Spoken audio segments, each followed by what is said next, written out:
Hey everybody, welcome to the vlog. It is May 20th, 2024. It is 6:49 p.m. and we have already been busy. We got a loaded one for you. We will return to the Disney vlogs next week. More about that in a second, but I do like to remind anybody, in case you're new here, I time code these because I know they can be long and you might not want to see everything in these. Watch it however you want. Watch what you don't want to watch. Watch what you do. Ultimately, watch all of it is what I'm saying. No, I need to clear some laundry. So there's gaps in the red timeline, or open the description. You'll see a big list of blue numbers. And like I said, click on those and there you go. Okay, so we will return to our Disney vlogs. I'm just trying to, not everybody loves the Disney vlogs. I know a lot of people do. And I got a lot from that May trip. So next week we'll be back with the May 4th extravaganza. And then the week after that is the May 5th extravaganza. Those are gonna be two excellent ones, I believe. And then we'll do another one of these. Then we'll do the last 2 days of the May trip, you know, blah, blah, blah, blah, blah. So this one is gonna be pretty loaded. We have a big old medical update. I went in for surgery, so we're gonna have some footage of that here in a minute. And yay there. And then we're gonna cook something, a little video I saw, like on one of those TikTok kind of videos, and might turn out pretty good, you'll have to see. And we got a taste test. We've got us going to a Scotch tasting again, going to out for some pizza, and going out for another Azur meal. There's a lot of food heavy stuff in this one. We have our WWE Backlash Predictions and Reactions finally. So you can finally get those that are interested in that. We're gonna review some things. So we went to see the Beetlejuice play. We're gonna talk about that.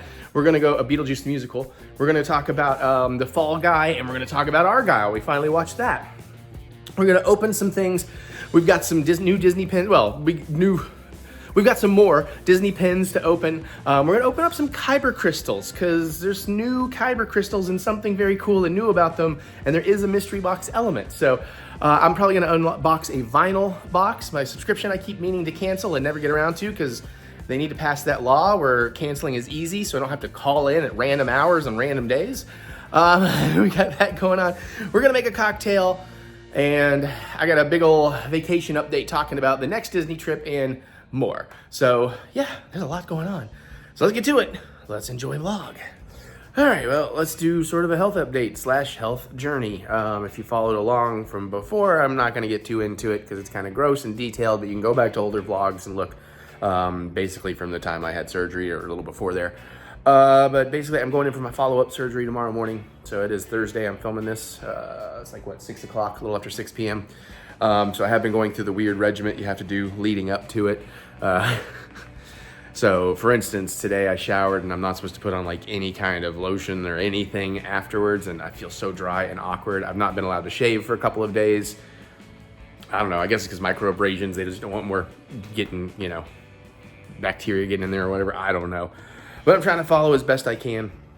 You know, no alcohol or anything for me tonight or tomorrow. We'll see about Saturday. Also, I can eat today, but I'm going to try not to eat too much, if at all, because A, I can stand to lose some weight, but B, you know, since we're working with my bottom, less food trying to run through my system, probably the better for everybody.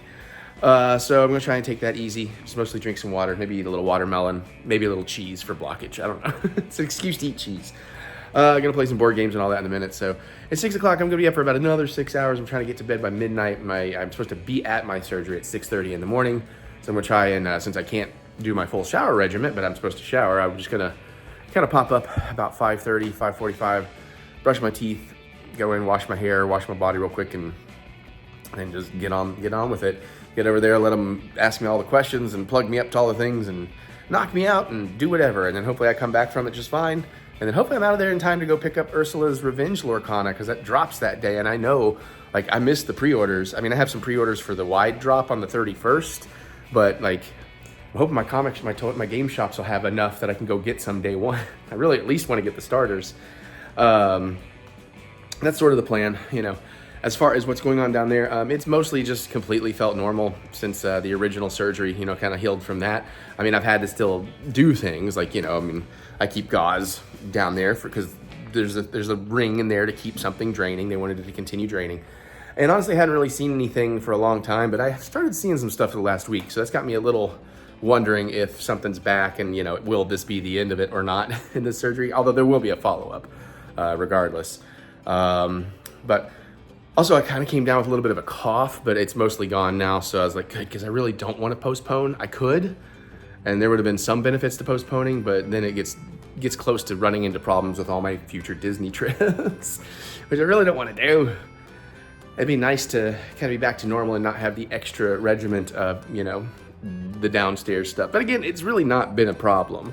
And even that's not a lot to deal with, you know. But it'd be nice to get back to normal. So obviously there's gonna be a little bit more to this because I'll try to remember if I'm not rushing to film before I go in, and then hopefully film when I come out, knock on wood, and update you from there. But we'll see what happens. All right, it's like 6:20. We're pretty much at the hospital. Hey, Pops. There he is. Hey, handsome man. I did all the stuff I'm supposed to, theoretically, so let's go in here. Hopefully they'll plug me up quick and let me get into bed and just sleep until I'm done, essentially. And then hopefully get out of here and maybe find some Lorcana if I'm not too bad off, and we'll see if I'm gonna be sitting up straight or if I'm gonna give myself a day or two of not. But we're pretty much at the entrance, so I'm gonna shut up.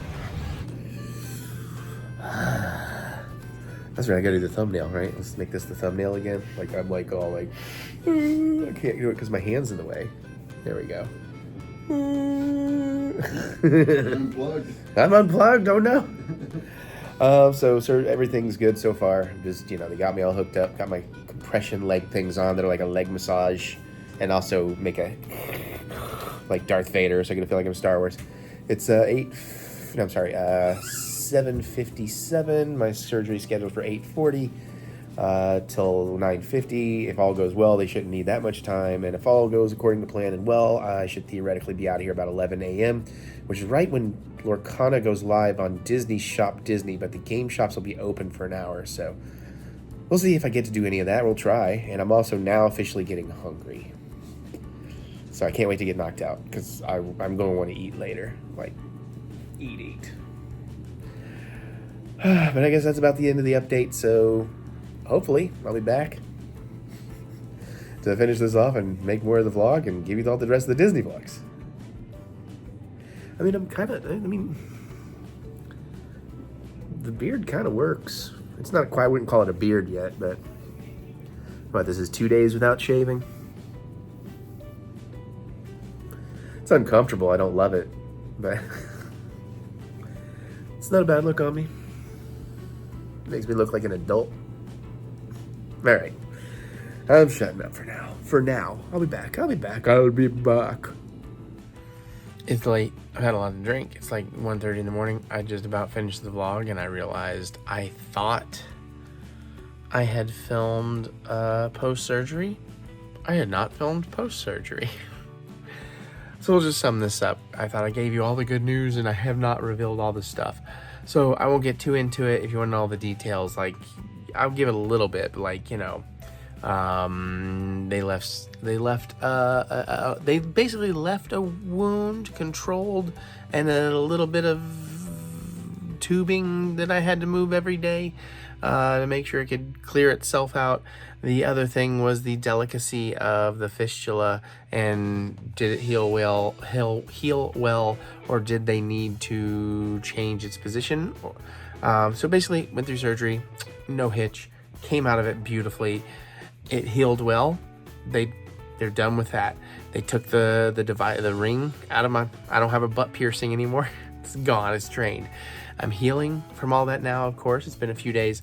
I kind of feel like when the IV heals, by the time all that blood goes back and everything, or whatever, how that works, downstairs will be healed. I'm not gonna get too into it, but it's healing. I probably am pushing a little more than I should because I'm ready for it to be over and I feel like I'm so much back to normal. But yeah, everything looks great. And I came out of that surgery early and easy. It was about 10:30 a.m. or something. We got to the store by like 11 or whatever. Like, it was that good. And like, I popped out of anesthesia and everything. Like, oh, I'm ready to go. First thing I did was look at the clock. Before I said a word, like, I know I just performed, but I'm like, as our eyes are opening, my first thought was to look at that clock. I'm in time for Lorcana, and I'm just like, yeah, let's go. And we did. I could sit in the car easily. I'm using a pillow on occasion if I'm gonna sit somebody really hard. Today's the first day. It's Monday, since the Friday. Today's the first day I'm sitting a lot of places without a pillow. I think yesterday I sat a lot of places, but not as many. But yeah, as far as the docs are concerned or whatever, I've got to follow up in like about 4 weeks, which is exactly the best case scenario, but thus far. But basically, this is the end of my bottom saga, theoretically, knock on wood. it should be the end of all that saga. It's clearing out, you know, the last of the healing from surgery and all that, and it went great. And I tell you, even the anesthesia, all that, like the first time they had the tube down my throat and I could be a little raw, but wasn't raw. I couldn't even tell I'd ever had one. I was asleep seconds after I hit the OR. One of the, I don't want to say nurse, because I don't know if it was a nurse or some other level. I'm not thinking. My anesthesiologist, the first one, the one helping wheel me in, put something in my IVs, like, I'm gonna give you a little something like shortly on the way. And like, I remember rounding a corner, but like after a second of it going through, it's like, oh yeah, I feel that going in now. And then round the corner, I'm going to the OR. I'm like, okay, I'm in the OR. I say some things to the people via, oh, it's 10:15. I can make it for Larcana. That's what it's like. There's no dreaming or anything. Like, but yeah. So great news. Let's hope allergies. If you remember, because I realized I've been dealing between about July, probably earlier than that. I just didn't realize it was actually a problem. But July of last year through now, we went through the whole new allergy saga. And then that kind of went away for the end of the year briefly. And then we had a brief opening of this year. And then this stuff all happened. So, you know, a couple months shy of a whole year. But I've kind of been dealing with highly distracting, depressing, because I need to do things and I can't kind of medical things. Which is crazy because I've had 20, 30 years of not having anything. So let's hope we're good. And both of those things are just like random things, because even the downtown, long story short, the early thoughts about things were, oh, maybe I did have a bad lifestyle thing. No, I was good. Everything was good. There was no, it's just a random thing that happens randomly to random people happened to me. It's like, damn it. But I can't complain. That's the life share I've had. Anyways, I need to get this. I need to get this clip in and processed, and the vlog is finished, and it's 1:30, and I am almost falling asleep during editing. So let me do that. Bye.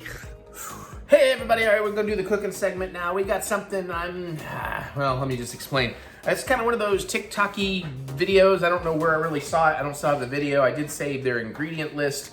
They didn't really tell me temperatures or whatever, but this seems pretty easy. Also pretty delicious, but also I'm doing some slight alterations because this is one of those things you can kind of do whatever with. We're gonna try making this little tortilla egg pizza thing. So basically we're gonna have a dry pan and we're gonna lay some, they use turkey pepperoni, but I'm gonna lay some pepperoni in there. We're gonna coat that with some cheese. So of course, since I'm going pizza style, I got the Tillamook mozzarella I love so much. Then they beat up an egg or two. I gotta look into that. I got some fresh eggs here. And they pour that in, and then they kind of put a tortilla down. Cook that a little while until it gets a little firm. Move the edges down, then put a lid on and cook it till it's done. Flip it out, pretty tasty. They also put some jalapenos in the eggs. I'm not gonna do that to Mary, but I am gonna do a little bell pepper, and we're also cheating there a little bit because I forgot to buy one, but luckily I have something. So let's get the camera down. This theoretically should go pretty quickly. Sorry, let me get my angle on. I really just need to start using my other camera again. That's what I need to do, but. Okay, so I'm gonna make a little room to just do the first part here. First, let me see how many eggs it was, because I don't remember. I feel like you could also do this with like more of a cheddar cheese and bacon and make it more breakfasty if you really wanted to. And they don't tell me. It does say eggs, 140 calories. That means they use 2 eggs. Yep. Hey, look at me, I know stuff. And yeah, oh, they also do a little pepper, you know, season the eggs. Okay, so we are gonna put a little bell pepper in here just to give it a little something extra. So I have some bell pepper strips I've been snacking on. So let's try to get down to the green. We'll just grab a couple of these. Shouldn't need a lot. And then I'm just gonna chunk it down. That's why I wasn't even worried about getting a cutting board out. You know, just whatever size you want. I just want kind of enough to get a nice little bite out of them. And of course, if it was just for me, I'd be more than happy to go jalapeno on you. You know what? That one's getting a little slimy. These are still edible. It's just they've been in there a little bit. They're getting close to not, you know. I'm just gonna kind of pat that off a little bit.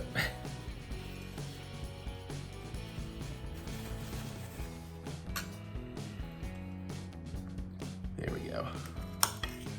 Let's get a different angle here. It was cutting better before. There we go.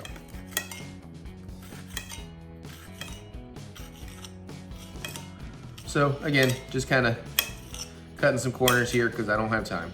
Also, I still haven't been to the shower, but Mary got hungry and I'm running late. So I was like, all right, I'll go ahead and do the cooking so she can get in the yard and enjoy the sunlight. That might be more than we need, I don't know, but that's plenty. We'll set that aside. Okay. And you could mix this up with some other peppers or whatever. I'll go ahead and get this off just to get some things started. So I'm gonna lay down some pepperoni. As soon as I can get in here, we got the Hormel, just, you know, it's whatever. It's reasonably fine pepperoni. It's maybe not the best in the world, but. All right. And let's see. Make a nice little pattern here.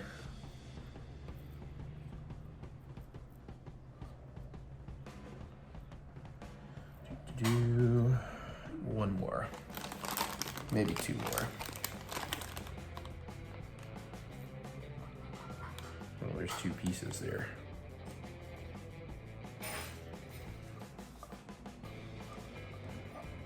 Honestly, well, no, I think that's probably pretty good.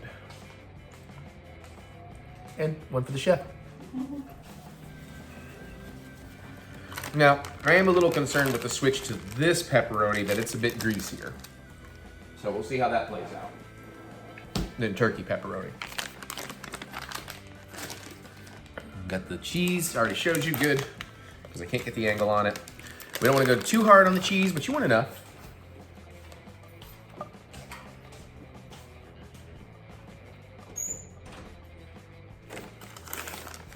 And we're definitely going to keep our heat pretty low because we don't want to end up burning the cheese.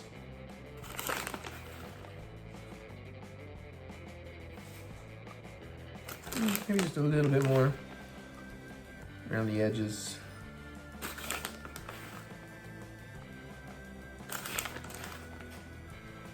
Yeah, that's feeling pretty right. That feels good. Okay, now I'm not sure which tortilla I'm gonna use. That one might be too big. This one might be too small. So we'll talk about tortillas in a minute. But now I wanna get my eggs scrambled up.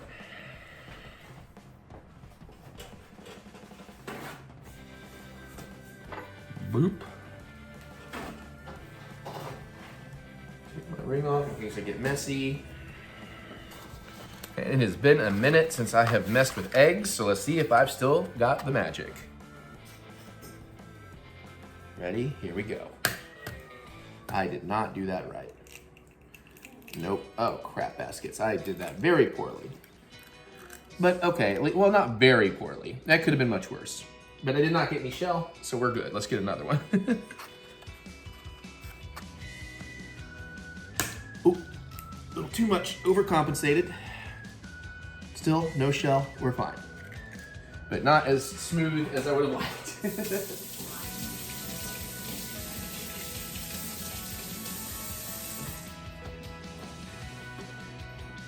Now, I'm not going to worry about any salt because we're going to get that salt from the pepperoni and the cheese. I will probably work a little pepper into the pre-scramble here. So let's go ahead and, actually I'll use one of the little whisks. Break up those yolks. Yeah, I got yolks for days. I don't even know what, it's almost Canadian Jamaican. Hey, hey man. Okay.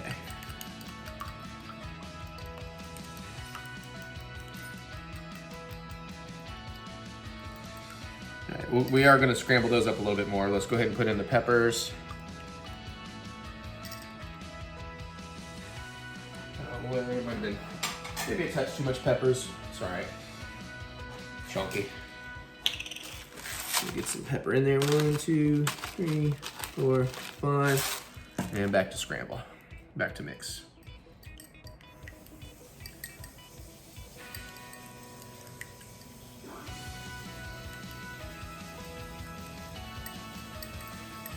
Yeah, I think that's probably pretty good. Let's put the pepper there. There it is. Okay, we're just gonna go ahead and pour this right on in to get that pepper dispersion. Uh-oh. That might be in too big a pan. I should have gone for 3 eggs. Uh-oh. I may have done fucked up. Yeah. Well, it's just, I got a big old pan. We're gonna need to do a 3-egg one. Okay. There we go. Redeemed.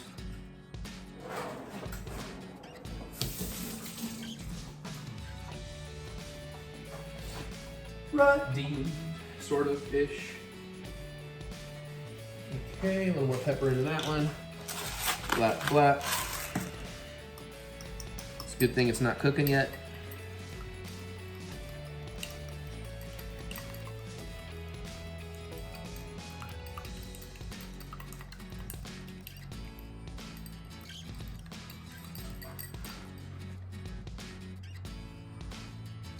There we go. That feels better. This also means I'll probably use one of the larger tortillas here. Now, of course, you know, you probably should use a flour tortilla or whatever, but I don't know, I still think that's too big. I just need to see it with my own eyes. But we are looking for fiber here because of me. No, actually, that'll be just right, although this one's not perfectly cylindrical. Circular? Yes, I meant circular. All right, let's get some heat going. I'm gonna put that on a medium low. And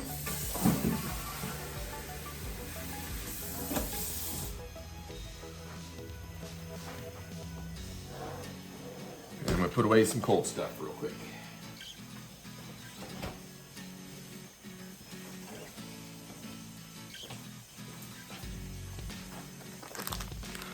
And let's get this more on there.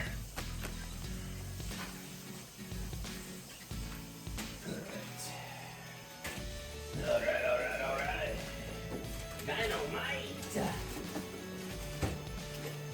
we go. All right. And at this point, all we're really gonna need is a spatula.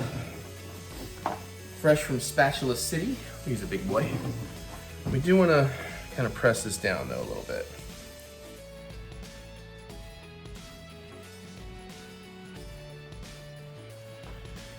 And we'll just let that low and slow cook for like a minute. I guess we'll put my tortillas back away and show you that we ended up going with this, the Extreme Wellness High Fiber, carb balanced or carb friendly. These I prefer myself. I think those taste better. They would have been a little too small for this.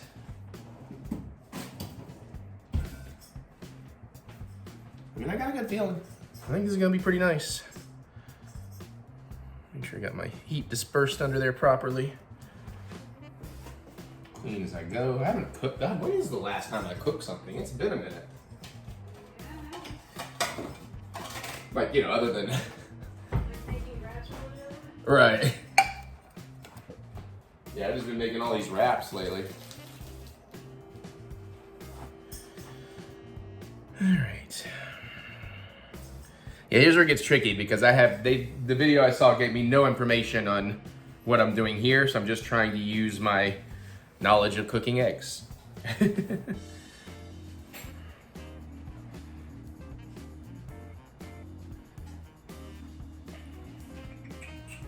of course I got a non-stick pan, that's why I was able to hopefully get away with no butter or whatever, no butter or oil.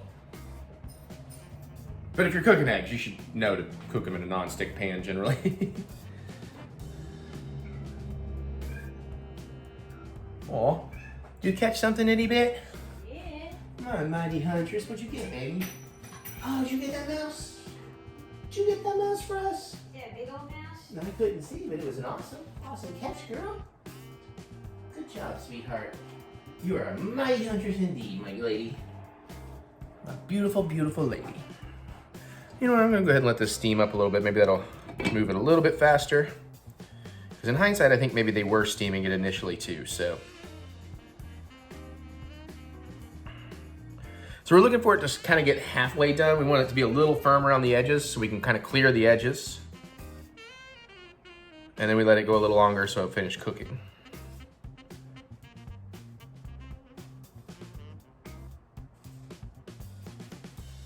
But also going on a lower heat is going to give us a little more time for the cheese to melt and such too. So, should I put this on a cutting board so we can slice it? I'm going to put it on a cutting board so we can slice it instead of this plate.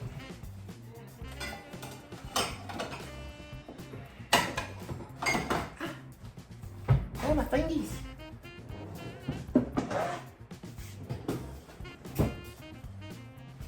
Well, that's fine. I don't need to bring out my big old slip mat for this. I ain't doing anything crazy here. Oh, that's fine. Give it a little jiggle. Okay, we're getting close to where we're gonna want to push the edges. Not quite there yet. A little bit longer. And this could be a total fail, or it could be awesome. We'll find out.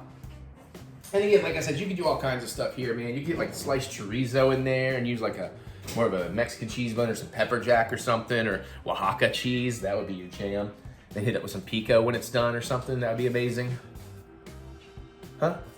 Yeah, I just keep not getting to it.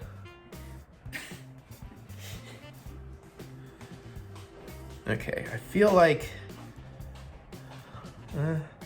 we might want to push those sides down. I don't know, it might still be a little too soon.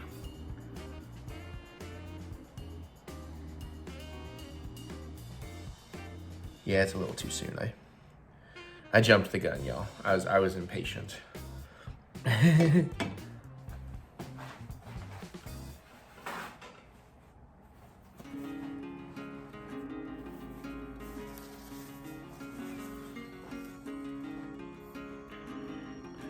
Watched pot never boils. Maybe I should do this a little faster on a medium, but I'll take the heat up just a bit. Not all the way to medium. Well, almost halfway between medium, low, and medium. Again, your stove temps will vary. You gotta know your stove.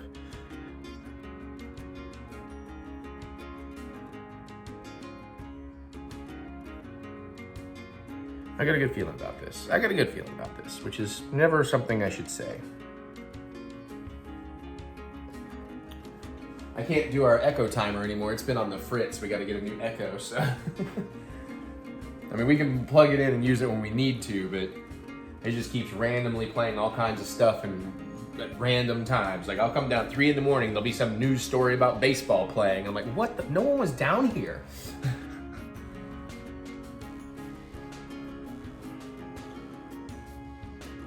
Okay, now I feel like we might be good for pushing sides a little bit, or let's get very close. Let's push those, let's go ahead and push the sides in. So, you know, we're just kind of, that part's still pretty. The front's a little more, whoops. Yeah, I might still be doing this a little too early, but maybe we just need to do it a couple of times too.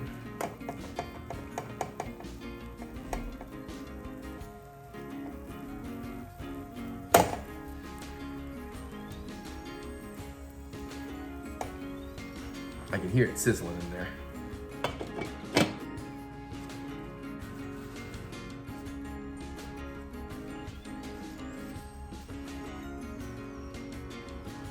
But I do think it's coming along, so I'm just gonna kind of wait now for another minute or two until the egg itself seems cooked. I guess actually I should kind of pat this down too, just to get any air bubbles out and such. Whoops. Kind of a little splatter moment over here though. Maybe I should have got a smaller spatula for this.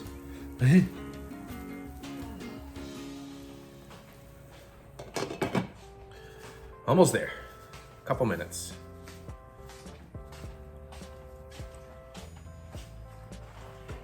A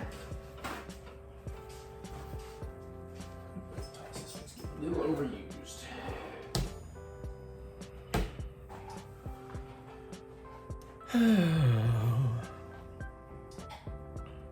Okay.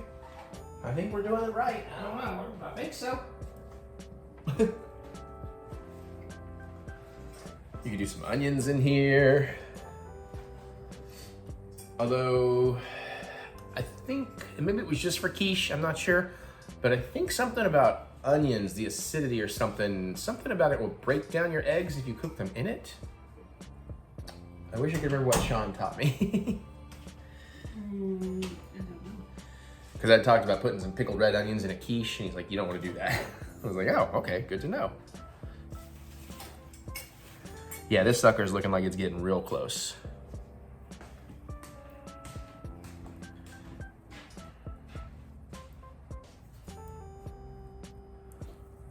Almost there, everybody. And then I can go open up some more Lorcana. You know, Mary, I bought that box on Friday morning, and I'm still not quite to the halfway point. I'm being pretty patient with opening that booster box. Good job. Yeah, yay me. That's right, praise me. All right, this sucker is close. Let's give it another push around the edges here, just to... Oh, yeah.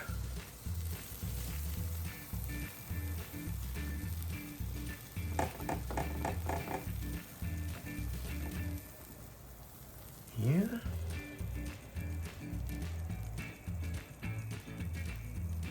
Yep. Okay. I think we're good. I'm gonna go ahead and take off the heat. And then, Look at moment of truth, I don't know how to... they did this. Yeah, I know, and I'm not that skilled, but I need to get it broken out. I need to get under there. It's sticking a little. It's probably some of the cheese. Also, this tortilla is not as...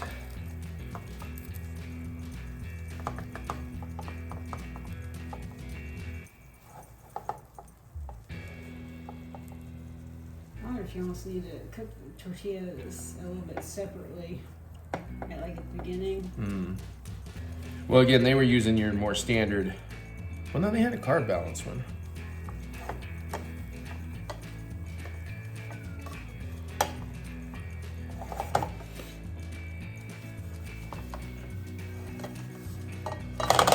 Oh, look at that. Not too bad. That looks pretty damn good, dude. Hell yeah, I'm gonna get a picture of that in the pan. I'm actually gonna let that heat toast the bottom just a touch.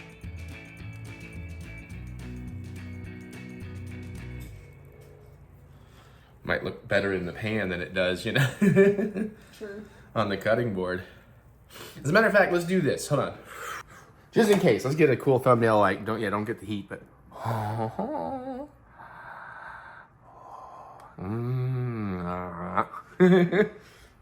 right, let's get this bad boy out.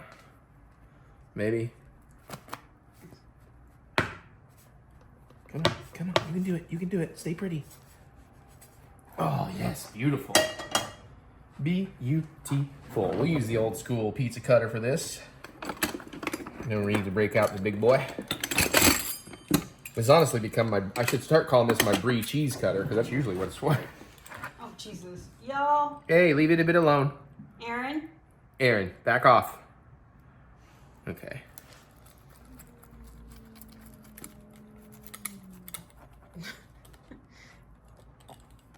Yeah, Still Aaron quarters. gets ticked.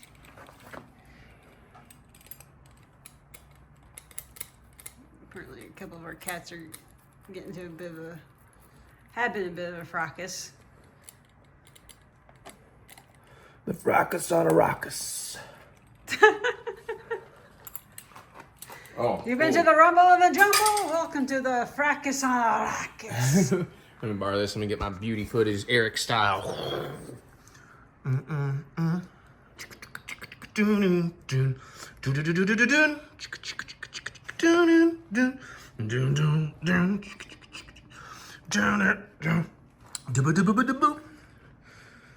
If you know that music, you're a dirty pervert, just like me.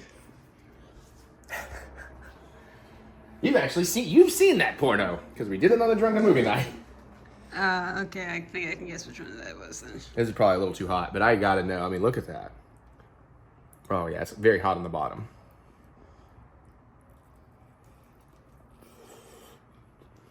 No cheese pull. Well, I didn't go heavy on the cheese. Okay. Is it Mott's? Yeah. Oh my. Oh. That's legit. That's legit. Jack, honey, give it a bit some space, huh? Yeah, buddy. She ain't playing. She's hiding from Aaron. Oh, that's pretty damn good. Maybe it could use a little more cheese. Maybe it could use a little more salt. I think the jalapeno would give it a little more kick, but conceptually, this is an absolute win. And y'all saw how easy that was. I mean, look at the fluffiness in there. And the peppers. Now, I wouldn't mind a sauce or a salsa. It could use something acidic. And maybe that's because they used pickled jalapenos before. But otherwise, I love that. Well, I know Mary needs to try. But I tell you what, we may cut for a minute because she's going to want that to cool a little bit. It's a little hot. Okay. Which piece you'd like me to take? No, you can take whatever piece you'd like. Yeah, I'll take this guy.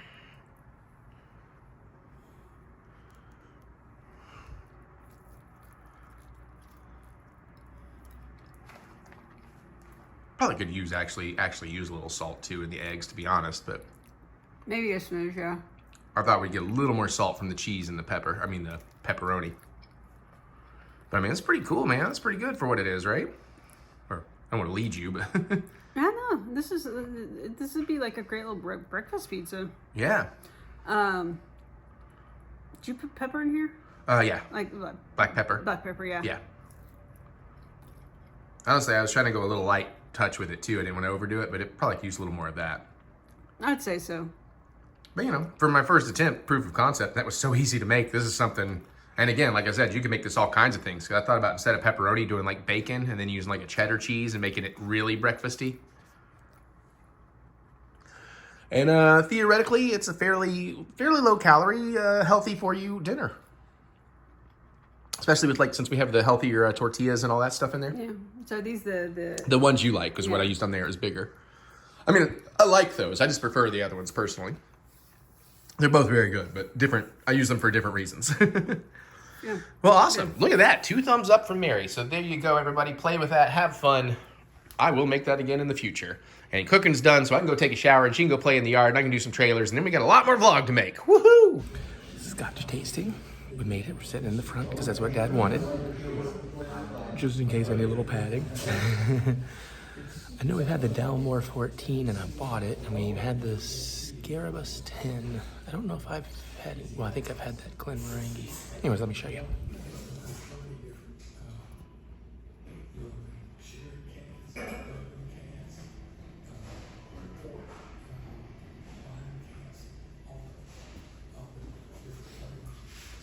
I'm gonna get some snacks. It's 5 p.m. and we're gonna drink a lot. I got cookies. Mm-hmm. I don't need cookies. I don't either, but I got one.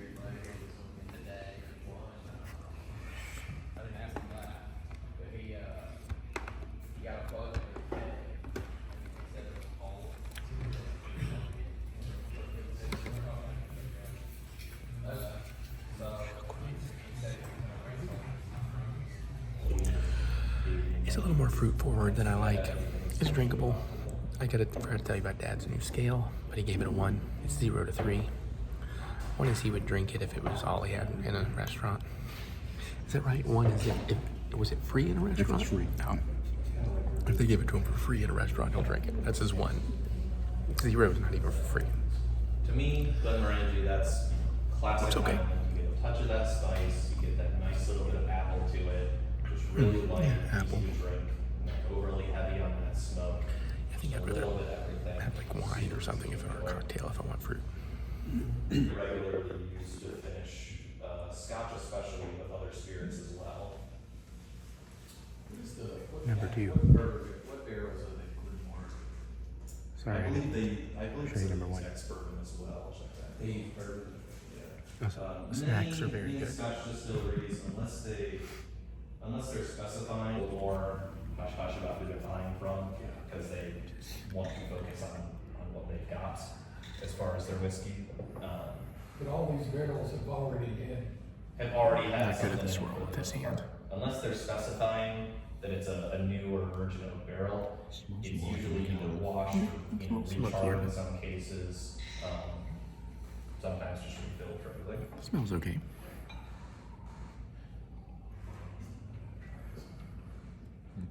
It's more like a Macallan. More like a Macallan. It's not bad.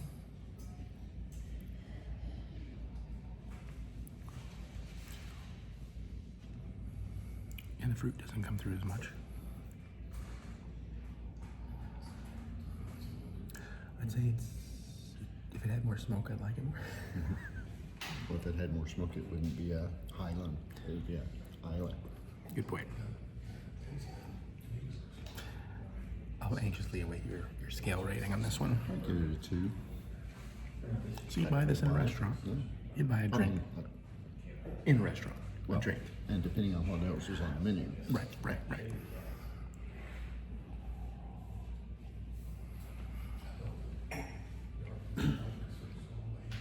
I put this in the category of Macallan. For me, I'd put it in, if I was offered for free, I'd drink it, but again, Scotch is not always going to be my first choice anyway, so. These are similar ages, but. So yes, the sherry is a little sherry. Often referred to as PX sherry. Yeah, I've bought this one. It's pretty good. But often referred to as a PX sherry cask. Generally richer, a little.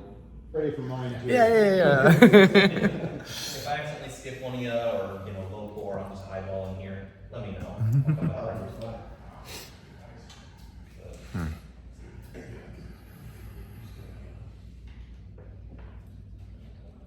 Yeah, nice. Well, these things last forever.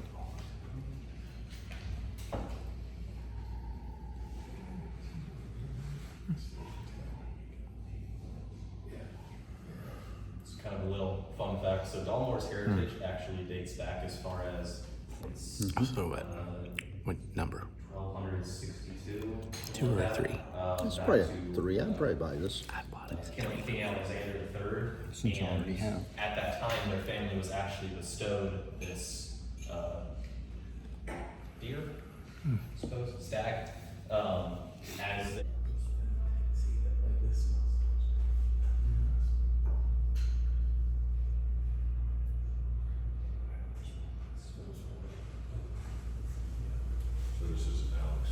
and stuff, like right when it's still got Alexander Murray flavor, Jr. Highland. not becoming quite too oaky. Smells like a Highland. I was a little worried. Says it at smells one like a point, Highland. to carry a- Smells good. They have a 7-year from Tomdu. We don't get to, unfortunately, carry very much Tomdu in the United States, at least in Kentucky. But I was a little worried about it being so young, but they knew exactly what they were. And often with these independent bottlers, you can find distilleries you don't find as often, or rather maybe a distillery that's That might be a 3 for me. I'm really liking that caramel and malt. like I said, you're rarely going to see an 11 year. Let me think on this one. That's pretty good. Some of these really odd numbers.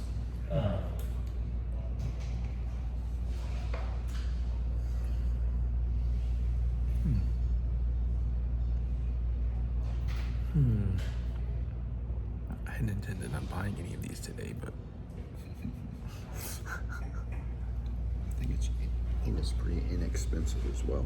okay. If I'm remembering correctly. Like $40 or something. Oh. Well then, I don't want it anymore. Kidding. Interesting. Coconut and vanilla.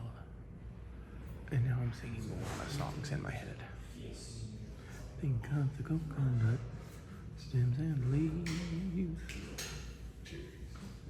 When it says produces a much lighter whiskey, that is the body and color. As you'll notice, it's incredibly light for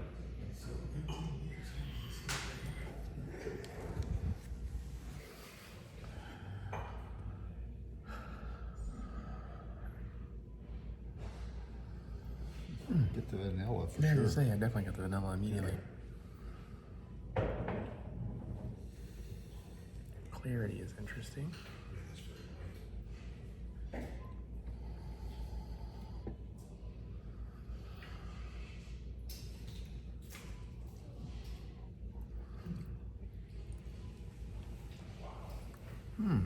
It's definitely light. Totally different profile. Totally different body. And that's very interesting.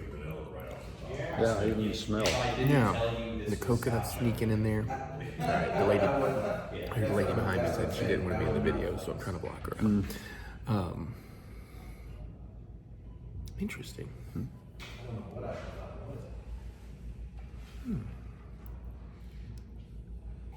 It's good to make the water makes it worse. It's just you. No, but I liked it at the beginning. Crab baskets. I really had no intention of buying any, and I found two that I'm like, this is really good. This is closer to one of the tequilas I love. Yeah. I'd give it a 1. Dad would give it a 1, which means he's drinking somebody gave it to him for free. I'm teetering between, on his scale, a 2 or a 3. 86, so it's the same proof as that. Actually, I think I'm on the 3 on this. Yeah, I like that. It reminds me of that Mi Familia Cristolano Reposado a little bit. That may be why you like it a lot more than me. Yeah. $100. Yep. Oh, the tequila version is a lot For cheaper, that age, apparently. Huh? The tequila's a lot cheaper, but apparently there's a $100 bottle. Oh, is it? For being so light, I'm always surprised how long it lingers on my tongue. That inhalation I get after drinking it, I get like Hostess snowball, like coconut, vanilla custard. I see that, yeah.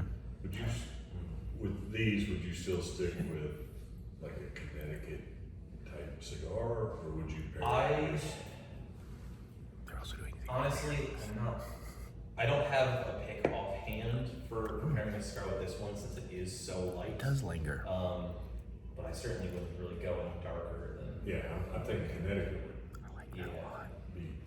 Yeah, and again, I like scotch when I want scotch, but that I could drink like any time.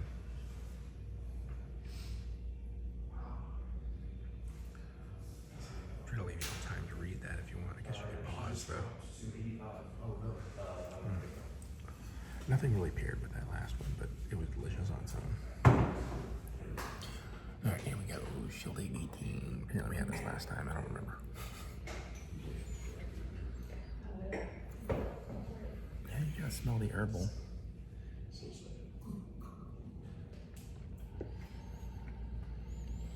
Herbaceous, man. Dad's making an interesting face of.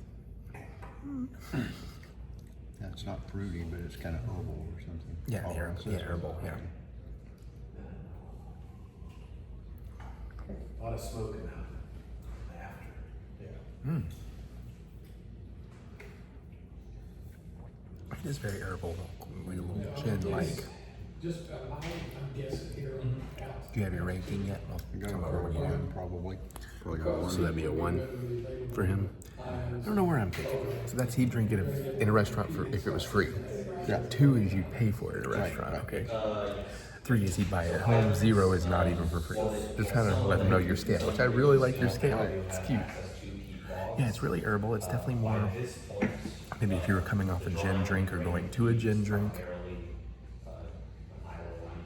Oh, look at me. I'm It's definitely drinkable, but I don't know that I'd pay for it. It's definitely drinkable, but I don't know that I would pay for it. Okay. I just think it's funny. I ran into Greg from How to Drink, and now I'm like, look at me being all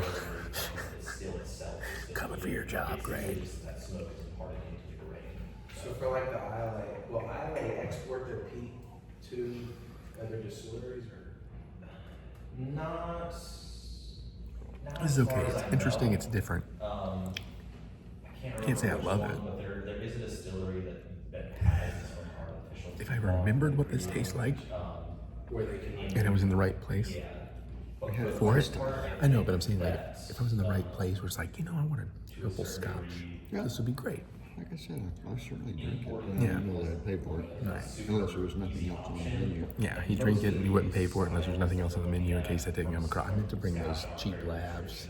just in case. But So they will use the peat to heat the ground. it's very different. Where, I don't love it, but where they would use what? Just okay, this one sounds interesting. oh, yeah, it's got some smoke. Yeah, 60. Oh, Smell the peat. yeah, Yeah. yeah, immediately got that peat out there.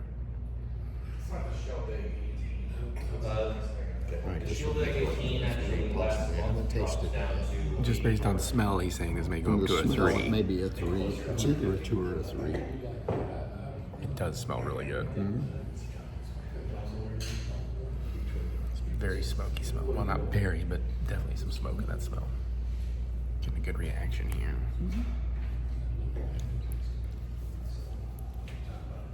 Yeah, it's not Lagavulin or Ardbeg, but it's smoky. This is a distillery we really only started being able to get a hold of regularly, like very recently, and like we only started sending this in the last 2 weeks. And so I think they kind of wanted to let people know we have it through these classes in a way, but as far as representing the Speyside region in terms of profile and even history, I don't know who's really on it. So this is Speyside? This is still Speyside, yeah. And that's why I did the Shield Egg before it, because I think Right. that's a far better representation. Yeah, this is more like Islay. It almost has a slight fruity right up front that goes away quickly. Into that caramel, into that smoke and peaty. That's kind of a ride. Like Yeah. you go through a few flavor profiles each time. Yeah. Ooh. Well, now there's 4 I want. I already bought way too much new tequilas the other day. I can't. Well, you know, we got the party thing coming up next weekend. We need. What do we think of that versus the previous one? I mean, I know they're fairly different, but are we still picking up some of those same profiles? Or do you think the smoke totally overpowers those other notes? I like this. yeah, That's really good. That to me is what a Scotch is supposed to be. Yeah. I Yeah. think this is, I can't remember the name, I wrote it down here. Last one. Ardeno, something like that. And this year, actually, later this month, they'll be releasing their first whip of Scarbus or Scarbus. I don't know if it's Scared Beetle. It translates roughly to a rocky Oh, place. smoky peat. What's the price on that one? Pretty cheap. 60, 45. Oh, relatively, yeah. One of those numbers? It's running $60. It's really And I'm a big fan of the smoke. I love the brine. This is like one of my favorite bottles. It's like Smells one of the really 3 or good. 4 bottles out there that has the like Stevens pick. Little note on it. Certainly not for everyone, but if you like Definitely a it, 2, maybe definitely a 2, maybe a 3. I'm with you. It's at least definitely a 2. I could buy that. Yeah. If not for the bun, whatever that was. I'm thinking about picking up a bottle of that. Well, we might be both picking up a bottle or something. I kind of want to. I still think, you know, I think Lagavulin is still, you know, I'm still more Lagavulin. But yeah, It's still my favorite. yeah. I mean, color over by far. thing, yeah. age statement. But this is still very good. Bottle, which I think is actually a lot more mild. It's got a lot more leather to it, a little more vanilla, and that peat is a step back. But still have a little bit of that stuff to it. What's that one called? It's still the Scarbus. It's just not. There's no age statement. There's no age statement. There's like sweetness up front. That's interesting. But if you like this kind of But profile, smoky peaty for take a sure. step back. I really like their other options. Well, I really like that option. They produce a cask strength. This place used to be great. I'm so disappointed. The pizzas are hardly featured anymore, and that's what made this place great. And you can only get 10-inch now. This is the last time I'm here. The bar still has a huge selection. It's nice. But they're trying to make this like a fine dining or at least high-end casual dining. Like, why do you have a host here? You don't need a host here. This is not what this place is. You should see the menu, but look at this. It does mostly look good, but I just figured let's see if we can get this on camera. It's too hot to pick up, honestly. So anyways, I'll just go in. There's set. You can't really see it on camera, but there's a massive, like, greasy whatever. I'm sure it tastes fine. R.I.P. Whiskey Bear. So, hey, it's Sunday. Hi, Sunday. Ruby Sunday. Did you get Doctor Who yet? I don't mean to talk about that here. Oh. Anyways, Mary and I have to review Argyle in here, too. I'm all over the place. So, it's Mutant Fam Meetup today. I decided to come to this. I mean, I'm going after, and hopefully I'll film some, but I'm not going to be there all day. Last one, I only got to be there for an hour because I can only stand. But I was debating about going down there, just eating there or whatever, eating at home. But I needed to come to Azur today, and so far I think it's going to be worth it. I'll try to remember to show you the food, but if it's too good, I'll just dig in and forget. Oh yeah, risotto arancini. No, what is it? Bucatini? No. Cacio e pepe arancini. I couldn't remember. I was like, wait, no, risotto is what's in arancini. Green goddess dressing, which is quite good, but I don't even need it because it's so tasty. So cheesy, so gooey, so subtle, so perfect. And we already ordered the soup, so I can get out a little bit quicker. So I'm going to eat creamy tomato chipotle soup. This smells incredible. And I probably should taste test it for you. Oh good, that's not as deep as I thought. I was a little worried about how much I got. Look at that. Look at that gorgeousness. I have no idea if I'm gonna actually get myself in the shot here.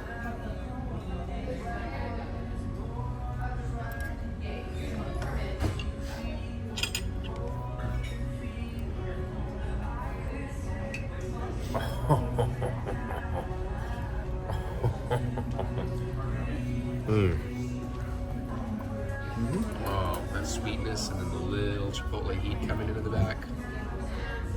Yeah. I'm very glad I got a bowl. Yep, see, it's kind of a... That kind of kicks in. It's like a slow release. Oh, that is a ride. That is a beautiful journey of a soup. I'm going to enjoy this. Look at that. Look at that. Blackened sea bass over cheddar grits. Was it drunken cantaloupe pico de gallo, wilted spinach? Everything looked good. It looks Oh, incredible. Had the chance to try it? Not yet. No, we're just smells good, documenting too. right now. You'll have to let me know whenever you- Oh, absolutely. Thank you so much. Also, I just ordered a bunch of new shirts because I'm trying to get out of t-shirts, and I'm going to order some more because I found some hot dog shirts. Let's eat. All right, let's just, the grits, they make great grits here. I'm not a huge grits guy, but they're all right. Let me give theirs a go. Grits are good. Oh yeah. Those are some of the best grits. Well, let's try this fish. Gotta try this blackened sea bass. Whoops. Ooh, falling apart. Oh, here we go. Well, We get a little chunk of the pico, a little grits, a little fish all in a bite. Can't really show it well to you, but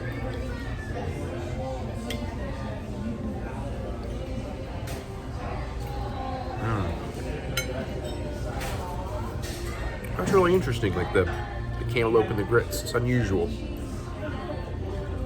Fish is very good though. I think we chose pretty relatively light, at least compared to bucatini pasta. yeah. All right, I'm gonna eat because Mary may join us for dessert. I got the best dessert of all. Beignets. And also Mary's here. Ooh. Oh, yes, thank you. Those aren't square. Well, different people make their beignets differently. Some people, they are circles sometimes. I made Tiana's beignets. That's why mine were square. I don't know if you're basing it on mine or not. I think a traditional beignet is square. I don't know. I always thought they were more circular donut-y. Those look kind of glazed. Those look awesome. Also, I got the Reposado Espresso Martini that I love oh so much. Oh, I guess I do want a photo of that. And then I can film us tasting them. And I'll get to the Mutant meetup eventually. Sorry, Mutant fam. Sorry, I just needed this today. And I'm tired of West 6. I'm tired of their beers. I love them, but I'm tired of them, and I'm tired of Smithtown Seafood. And I'm tired of it getting too busy over there. Anyways, my griping is done. I got my photo. Do you want a photo? You don't want a photo with me? It's only $20. Do you want one, John? Oh, yeah. I was just like, madam, That's all on you. ladies can choose first. I'll put you in my figure. I'll try one that has I can see the chocolate. Oh, these are very dense. Here's a chocolate.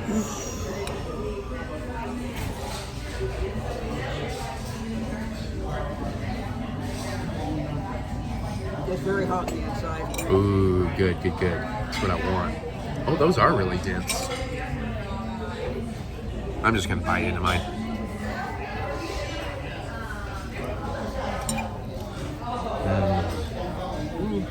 I'm not sure. I'm sure. Those are very good. Flavor-wise. What's weird is that looked hard to cut into, but it is not hard to bite into. No, that crunched. That crunched. Oh, there's a little bit of crispy.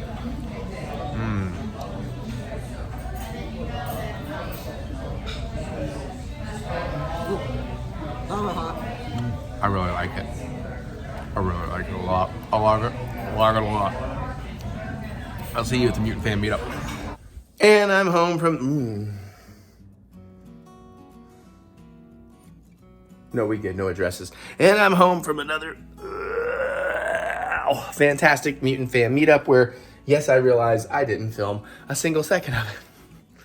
But honestly, I got there and my friends were there and we started chatting and just having a good time, and I just totally forgot and didn't think about it because, you know, it's fun to socialize. I'll be there for the next one in 3 months. Spend a lot more time.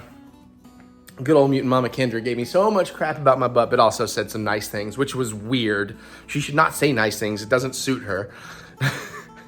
And of course, all my other friends, and made some new friends. And as always, a great time. I only had 2 more drinks, so didn't do that bad. But now I'm home, finally took some ibuprofen. I needed it. And I'm going to hang out with my lovely, lovely friend. My lovely, lovely love of all loves, Tequila. She's giving... of course, I mean Mary. Maybe we'll watch SNL. Vlog. Hey, it's taste test time in this loaded vlog. I still gotta go shower, bear with me, but Mary's hungry and I'm taking too long. So we got 4 items up here. I think Mary's down for at least 3 of them, maybe 4. We'll see how one of them goes. We got 2 savory, 2 sweet, and yes, one of them is a Pop-Tart. Because that's apparently the kick I'm on right now. I know, trust me, I know. Now that things are healing up down there, I'm running out of excuses. I gotta get on the ball with some things. But anyways, we're gonna start with one of these new summer flavors of Lay's. We got the salsa fresca. It does show a jalapeno though. So I do wonder if it's gonna be a little hot. But I mean, this should be more like a tomato, cilantro, oniony lime I will thing. let you go first. I see. Some look way more seasoned than others, so I'm gonna grab a soup. Well, maybe it's just the sides, but that looks pretty good. It smells like potato chips, really. Yeah. Good flavor right off the top. And usually the heat on these things won't kick in till the back end. Sometimes, yeah. It's very tomatoey, like fresh salsa tomatoey. They really got that flavor across. I'm not really getting any heat, so you're probably okay. I like these. I don't know if I love them, but I like them. I better stop eating them.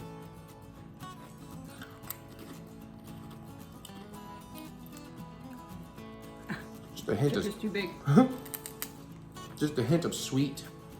I'm getting a tiny bit of heat. Yeah. Well, I know you're more susceptible. I just wish I was getting a little bit more heat, but I'll try it more. That chip was huge and barely seasoned. so tomato, lime, and pepper, basically, but even though they show a bunch of cilantro up here, I'm not getting any cilantro in there. It's pretty good. I can't be like, oh, I must go buy more of these, but it's pretty good. I'd eat it. I guess I'm getting a hint, tiny bit Oh of heat, yeah, you know? yeah. It's not too bad. I could probably eat a serving of that without regretting it. But I forgot to get water. You know, I'm thinking also too, I know this is me talking on camera about off-camera stuff, but since I am running late, if you want, I probably could go ahead because it won't take long and do the cooking segment. Just go ahead and do that now. Yeah, and then that way you can get on with what you want to do while you got daylight while I finish cleaning up and do trailers. Okay. Aaron, buddy. Yeah, that's pretty good. I guess I could start on the next one because it's iffy if Mary's gonna be able to handle it. So, you know I love my hot sauces. And this is a pretty common basic one, but it's a really delicious one. And they made a Dorito form of it. We've got Tapatio Doritos. I don't know why I went into an accent, but I just did because it makes me think about it. Really love when I make my little air fryer fish things. Like I'll take the Gordon's or whatever fish sticks. And I used to do it in lettuce boats, but now I need fiber. So you do like 1 or 2 of those, a little bit of pico, a little lime juice, and Tapatio. Really good. Although now I've been using Pepper Palace Serrano and lime sauce on those, which is awesome. Just anyways. Oh yeah, that smells like Tapatio. Yeah, you went deep. Why'd you go so deep, girl? Because She's like putting her whole. She's like thought it was me and her, but.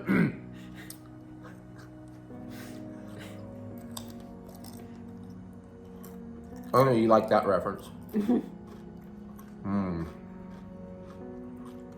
Probably spicier than I want. I don't know. Unless it's gonna build on me. It doesn't look spicy. I mean, they got You're some heat. coated to hell and back. They're very flavorful. I mean, if you want to try like a piece of one or something, maybe. Like there's kind of a piece of one in the center there. I don't know. It's up to you. I'm not pressuring.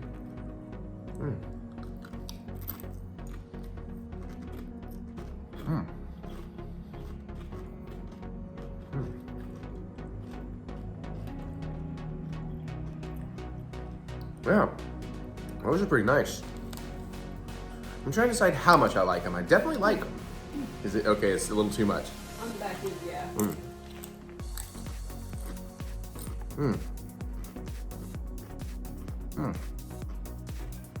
I like them. Again, I'm not sure I love them. Like I'm not gonna be too sad that I don't find them. I've had Dorito flavors I like much more, but these are up there. Those are quite damn good. Honestly, it might actually be kind of cool to like put scrambled eggs on these, because the Tapatio goes good on scrambled eggs. And you get the little corn chip, or even like using mac and cheese as a dip on these. If you've got the calories and you want to get crazy, I can't do that. Not right now. But that was quite tasty. I thought we'd do the other. We can do that next if you want. That just seems like the sweetest sweet. But if you want to go there, I just figured you'd want to end on the thing you'd be really excited for. I'm looking at the other one. I honestly, it could be a complete toss-up. It could be, yeah. Because I know that. Well, we'll get to that. We'll talk about it. But so we're gonna do another Pop-Tart. S'mores. You know, I don't know how I feel about s'mores. Sometimes I can take them or leave them. I used to get these way back in the day. Okay. I've definitely never had the Pop-Tart version. Whether or not I still like them because it may have been like 20 years ago. Well, as usual, we are going to put one in the toaster, and we're going to taste room temp while we do that. Do you mind handling that part, my dear? I got it. While I get us set up over here. So we got some chocolate frosting happening. I'm going to break this into some pieces.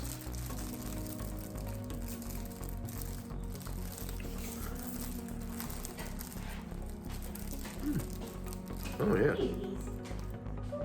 They look pretty good on the inside. Nice little distribution of marshmallow and chocolate. Yeah. I wasn't gonna go for a straight up corner piece, but I will.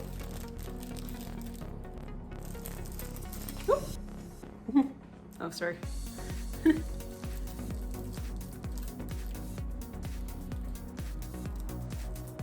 Those are pretty good. Even at room temp, that's pretty good.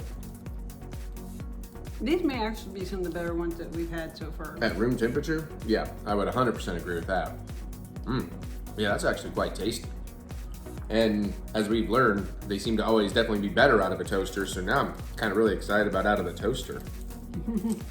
I should not have another big chunk of this, but I'm gonna take the slightly smaller chunk. That is tasty, man. You know, this is one of the favorite Pop-Tarts we had when we both just killed a room temperature one immediately. I plan on going out in the yard and working this off, so. Oh. My plan on having a very light dinner, so. Well, yeah. Now we just wait. Now we wait. because that's really good. I'm gonna have to agree. I think that's one of the best ones we've had since we've been doing these taste tests. At least at room temperature. Well, we had to pop.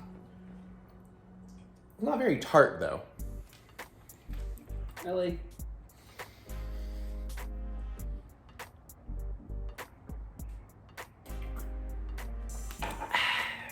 Yeah. Pretty cool. I quite like that. That It's toasty. was delightful. As they should be. Nice little toasty, roasty, s'morey, bory. I like that graham crackery crust. You know, I think that's That what might I'm be one of the really... reasons it might be better than some of the others. I think that's what's really standing out for me. Crap baskets. I don't think we can. Well, you can see the inside. I just kind of... Let me see if I can just take that, and then I'll just take this whole piece instead. I was going to try and get... There we go. Okay. I got it. I did some surgery. I think it's a little too hot for.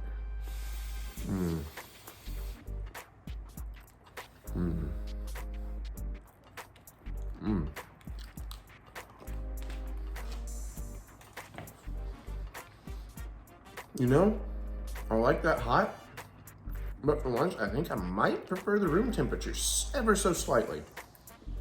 I think once it cools down to where I can actually taste it, because right now it's like that borderline lava hot for me. I didn't necessarily get that, but right now it's another one of our differences. I have a much more delicate mouth.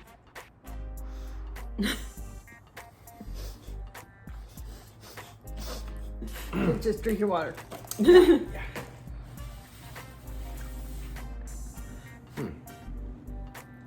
Yeah, I do really like these. These are now officially one of my favorite Pop-Tarts, if I have to have a favorite Pop-Tart, because I don't really eat these that regularly. But I actually think this one, I'm totally fine not heating up. You want the rest of that? No, I need to lose more than you do right now, especially after yesterday's dinner and then the Mutant meetup that I totally forgot to really film any of in this vlog. I was having too much fun. Okay, we got one more thing. Mm-hmm. No, I can give you a minute, but I mean, at the same time, I got nothing to do, and I'm just gonna stand here like.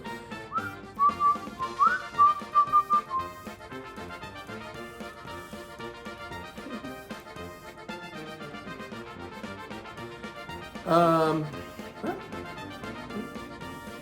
pretty good. Pretty good. Well, I'll go ahead and set this up. It may take a second before we get to it, but now we tried something like this in our last taste test, and we were underwhelmed. But this has potential. So, you know, Mary loves cookie dough things. And what was it? The Milky Way cookie dough. Was it a Milky Way, I think? Yeah. Pretty underwhelming.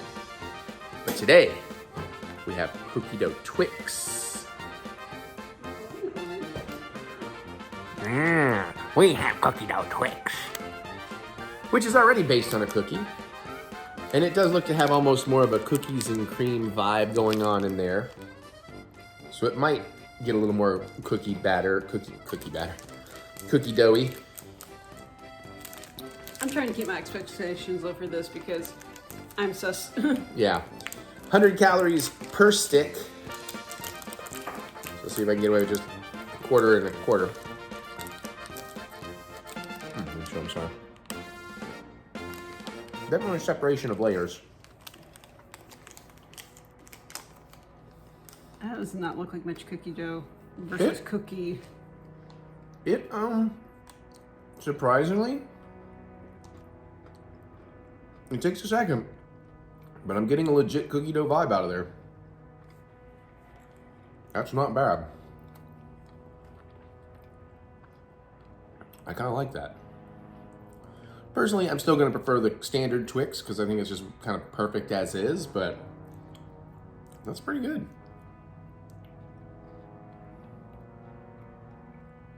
Waiting for she's got a sus face.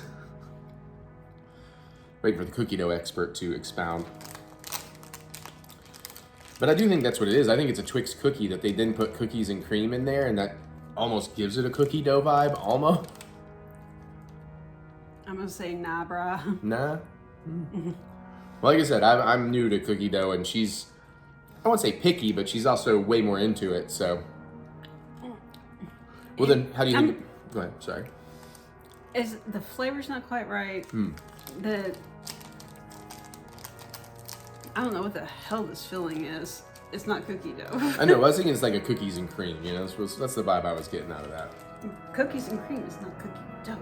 I know, but that's what I was saying, coupled with the cracker, or the cookie part. We read Dad's messages, we're talking about you. But how do you feel about it as a Twix in general? I'm not a fan there either. I'd rather have regular Twix. I mean, I would agree with that, but I actually like this. That would be fine. You can have that one. I'm gonna toss this. I will later. Oh, well, here, I'll finish it. I only had a quarter, now I had half. I was just not floating my boat. We're having a lot of disagreements on some foods lately. What? We're disagreeing on food? What? Well, like hot stuff, yes, of course, but Well, I mean, like those beignets yesterday. they were great. You'll see them. I love them. I think my favorite thing today is the Doritos. It's a toss-up between that or the Pop-Tart, but honestly, I'm always going to choose savory over sweet. I'm way more of a savory guy, so yeah, I'm going to give it to the Doritos. But still, I wouldn't say anything knocked... Oh, sorry. I wouldn't say anything knocked my socks off. Sorry? I would say, yeah, probably the Pop-Tart is the best, but again, agree with him, it's like nothing's like, oh my God! Yeah. No amazing new discoveries we must keep stocked. Yeah. That's what we're always on the lookout for. Or inspiration for me to be like, oh, well, if I blended this and that, maybe I can make this kind of thing. Okay, let's move on to some more vlogs. Okay, let's do a little bonus taste test. I randomly, now this is not something like, this is a rare thing I ever eat, but this caught my eye and I thought, you know what, I haven't had that in forever and this is an interesting sounding flavor and it's coming in handy today because it's going to be dinner and I need a light dinner and it's actually pretty low calorie. I'm sure it's not healthy, but it's low calorie. Today we're going to do a can of SpaghettiOs, but it's spicy original Frank's Red Hot flavored SpaghettiOs. Pasta and tomato and cheese sauce flavored with Frank's Red Hot. Whole can's 290 calories, so that's why I thought I'd go for it. So I heated it up on the stove. I let it cool some. Hopefully cool enough to get a taste here. And like I said, I mean, you know, SpaghettiOs are fine. Not my favorite thing in the world, even as a child, but every once in a blue moon, it's nice to have something like this. Just some random thing. Definitely kind of steamy, though.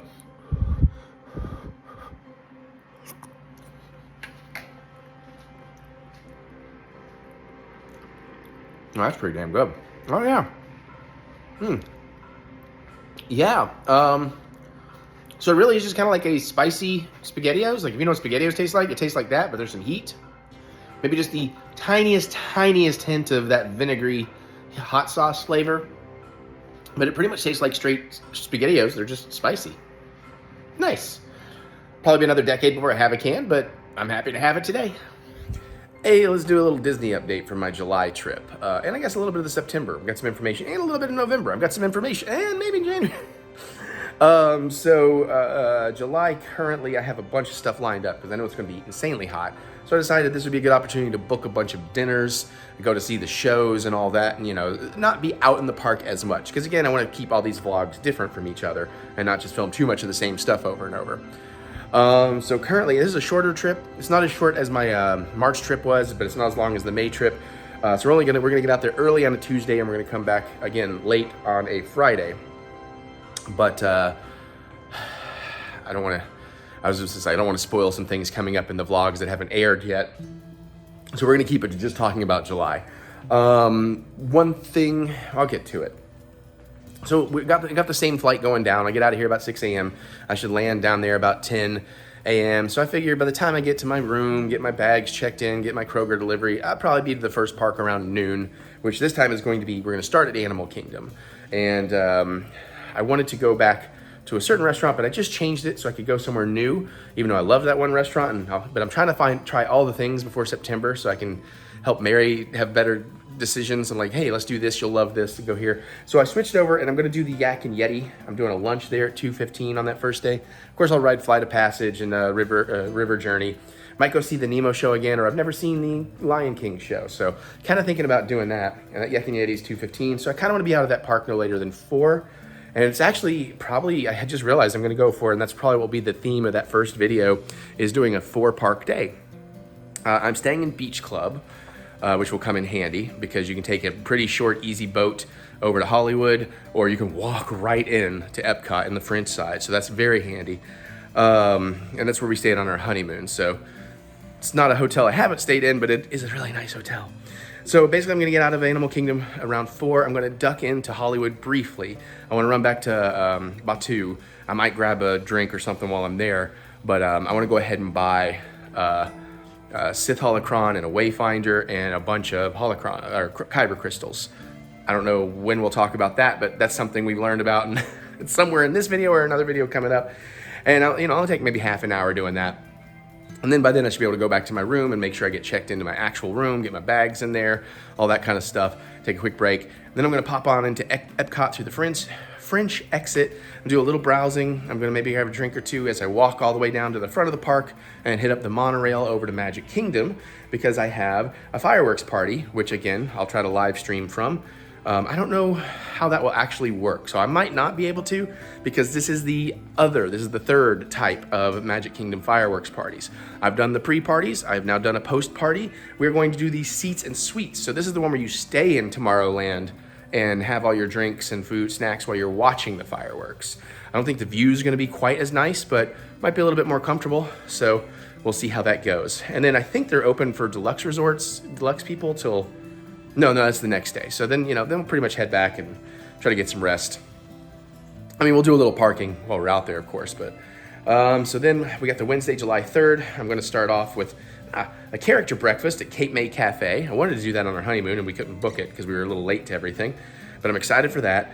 And then it's all day Magic Kingdom day there. So I'll probably take a lift to the monorail or maybe a mini right in, but I know I wanna get a mini van coming home. I don't have a lot on the books for that day, so again, we're just gonna try to keep it some of the cool stuff, hit up some of those rides, and near the end, I don't have a fireworks party, right? Because I meant to. I was supposed to book all that on my May trip and totally forgot. I'm still looking and refreshing, so this could change in the future, but I'm gonna do a late dinner at Skipper Cantina at 8:10, have a few drinks, and that I get deluxe hours till midnight.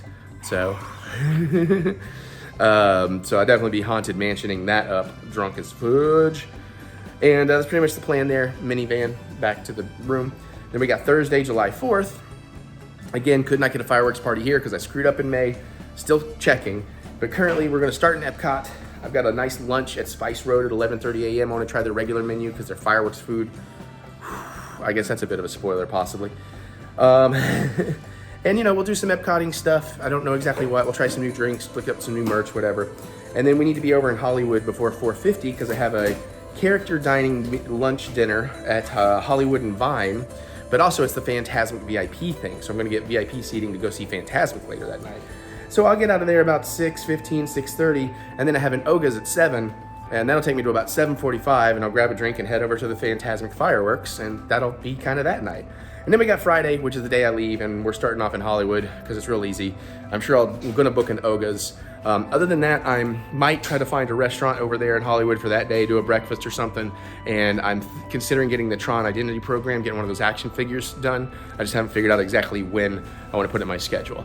Other than that, constantly checking to see if there's anybody drops their fireworks parties so I can get them like the original plan. Because originally I was gonna see, they do a special fireworks show in Magic Kingdom on July 3rd and 4th. And they do a special one in Epcot on July 4th. So that's why I was gonna try and do a fireworks party on July 3rd in Magic Kingdom and then one in Epcot on the 4th, but those were obviously hot commodities and went the second the 60-day window opened for people. And I totally just flaked on the May trip till like 3 days later. It's probably in the vlogs. I think maybe the next episode you'll see it or something, so minor spoiler, but don't worry, the next episode, May 4th episode, if all goes to plan, is a really great episode. There's going to be plenty of good stuff in there. So anyways, that's where we're at with the Disney thing on July. The only other things I can tell you is Mary and I's September trip, we were able to get our Mickey's Not So Scary Halloween tickets. So we are going to get to do Sunday when we first get there, and Tuesday, which is our actual 2-year wedding anniversary. We're looking into doing the like big tour where you get to go in the underground tunnels. We won't be able to film all of that, but parts of it. Mary's probably going to go do the Wade with the Dolphins experience. I think we're going to do like the Behind the Living Lands greenhouse thing where we can film all of that, where it's like how they run a bunch of their veggie gardens and all that. So that should be pretty fun. But we haven't really organized the days we're doing it. I have a feeling that trip is I was just thinking through it, it's probably going to have a couple of Animal Kingdom days and a couple of like Epcot days and be a little bit lighter on Hollywood Studios and Magic Kingdom, although there'll still be plenty of that in there. And then of course we got our whole Horror Nights thing we already talked about. And then for my November trip, I've had a little bit of a change of heart. I really wanted to stay in the Contemporary, but my God, it's so expensive and I'm spending so much money doing all this. But I am gonna not go to the cheapest hotel. I'm gonna go to the next up, and I have pretty much decided I'm gonna stay at one of the Disney Springs hotels. So this way I'll actually be kind of forced to go to Disney Springs a bunch. And also it's kind of a great time right before Christmas to do some more gift shopping. And I won't be in a deluxe resort anyway, so even if there's extended hours, I'm not gonna be able to use it. But this way I can go enjoy some Disney Springs. And again, that'll give something different in the video, so that'll be nice. And then it looks like in January, I'm probably just gonna go to the cheapest hotel, go back to All-Star Movies, which is a very nice resort. You just gotta get a lot more rides. And at that point, I might actually just extend for a couple of nights and try a whole week, because that should theoretically be the last trip on this annual pass. And I mean, I'm pretty sure I'm gonna renew and try to go a couple of times next year, but not like this. This is definitely a once in a lifetime, every other month thing. Way too expensive to continue. I mean, unless I hit the lottery or something, that's a whole other story. I don't even play the lottery, so I'd be really lucky if I won. The only other thing travel-wise I guess we could throw in here is it looks pretty official. They haven't officially announced it, but apparently they have put up an email that says Joe Bob's Jamboree 2024. One of my mutant buddies emailed it, and he got back a response that says it will be at Vegas on October 4th and 5th, only 2 days. And it's like, that is such a bummer, because I've been looking into flight costs out there, and it's insane. Like compared to, I've gotten so used to getting these flights for, $500-ish bucks or whatever round trip, which is a lot of money, but I mean, for flights, that's not that bad. And it's like the best I could possibly do, if Mary even has enough vacation, which I don't think she does, is getting the two of us up there for like 15, and that's not like ideal. So I don't know. I'm running possibilities. I'm running the possibility I don't rent a car. I'm running the possibility Mary doesn't go. And if Mary doesn't go, then I might actually pop over to California for a couple horror nights there. I don't know. I'm just running possibilities. Because honestly, it would make sense for me to be there for California, because then suddenly my flights get way cheaper because I can go on weekdays and not like, a Friday or a Sunday. The Sunday return is the really expensive, tricky part. Anyways, okay, that's a massive, massive travelogue update. Heard nothing back about August. I got a feeling I'm not involved in August. I'm kind of exhausted, so that's fine. We'll see. All right, I'm gonna go try to avoid eating. All right, so what is it's May 8th? May? Yes, what are we doing now? I know exactly the thing we set out to do when I remembered I had to finish that last vlog. Okay, that thing. Yes, we just finished SmackDown, and we both kind of agreed that SmackDown was great, but nothing really happened in SmackDown that necessarily changes any of our thoughts. Yeah. So we're just going to stick with those original predictions. And we're probably only hopefully doing like one, maybe two, but hopefully only one, because I don't want to film that much more matches tonight. But we're going to get something in. So I think maybe not. Maybe we'll just do it tomorrow. I don't know where we're at. That's where we'll figure it out. Either yes or we'll look different. We did it tomorrow. We'll go chat. Well, that's some disappointment. Not necessarily in the match. Different pay-per-views, same outcome. Yeah. Same shit, different pay-per-view. There you go. They had the surprise of bringing... it's Kevin Owens versus Solo Sikoa, the Toga Moana. Toga Tonga. And anyways, another Bloodline brother showed up and did the cheating. Even though it was a great match. All the tables, although I hope Randy's okay. Pretty sure that announcement table was supposed to go down with that stunner. Yeah. But it was a brutal match. It was a great fucking match, but I'm very disappointed because I was talking about earlier that's like, I assume Backlash is just going to be boring, nothing, needle-moving bullshit. but it's the first time Hunter, Triple H, Paul, is doing it, and the writing's been so good that who knows. So it made it a little extra disappointing to see it be kind of the same old, same old. We'll see where they go, except I like saying the Tonga twins. I did have another thought, but oh my God. I got so used to vlogging on my own. I'm like, oh, yeah, Mary has... At first I thought Rowan had come in, because from behind... And I thought it was Jimmy. But I think it was SmackDown where we found out that Heyman hasn't actually talked to Roman Reigns since WrestleMania. Yeah, that is correct. So I am kind of curious. Oh, yeah. I love Heyman's terrified. Heyman was trying to keep them from just decimating Kevin any further. Yeah, I like that that's cool that they were playing into he's for real. No, they're gonna get so wrecked. Please, Nick Aldis. So yeah, I think Roman's going to be departing the bloodline soon. Yeah, I kind of want him to show up. And you're gonna think he's gonna back up Solo and whatever's going on, but really he just turns on them all like, you're all a disgrace. I'm done with this. Yeah. I don't know. There's That'd be cool. Other people he can rep. Yeah. Oh, Heyman. I'm sorry. I was thinking Roman. No. Heyman. Yeah, Heyman's gonna find his way out of this, but it's gonna be Weasley. It's gotta be something Weasley. It can't just be. Yeah, sorry. My brain was thinking something totally different. Yeah. All right. Well, we probably gotta feed Putty, so I don't know if we'll watch another one tonight because then we have to. We'll see. But so far so great. Even though the writing was mildly disappointing. Mm-hmm. Bailey won. Yeah.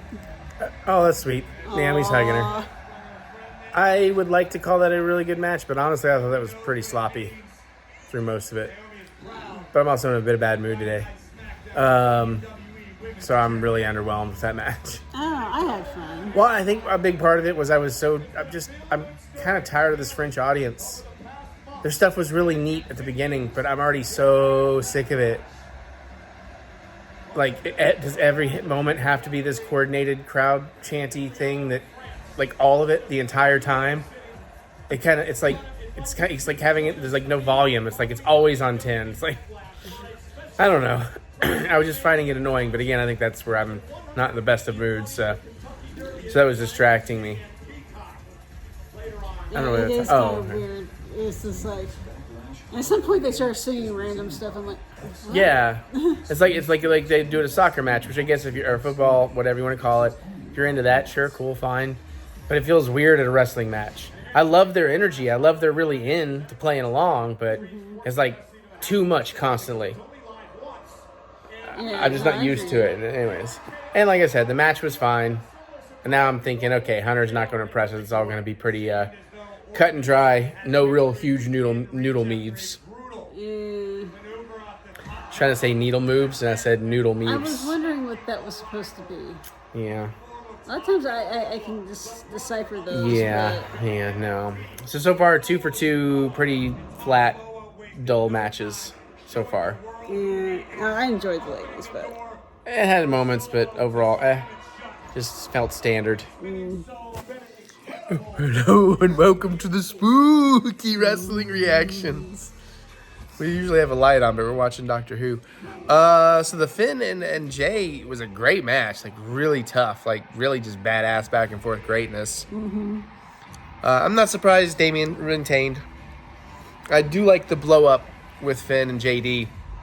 Yeah. It'd be interesting to see where it goes since JD actually did save him. Yeah.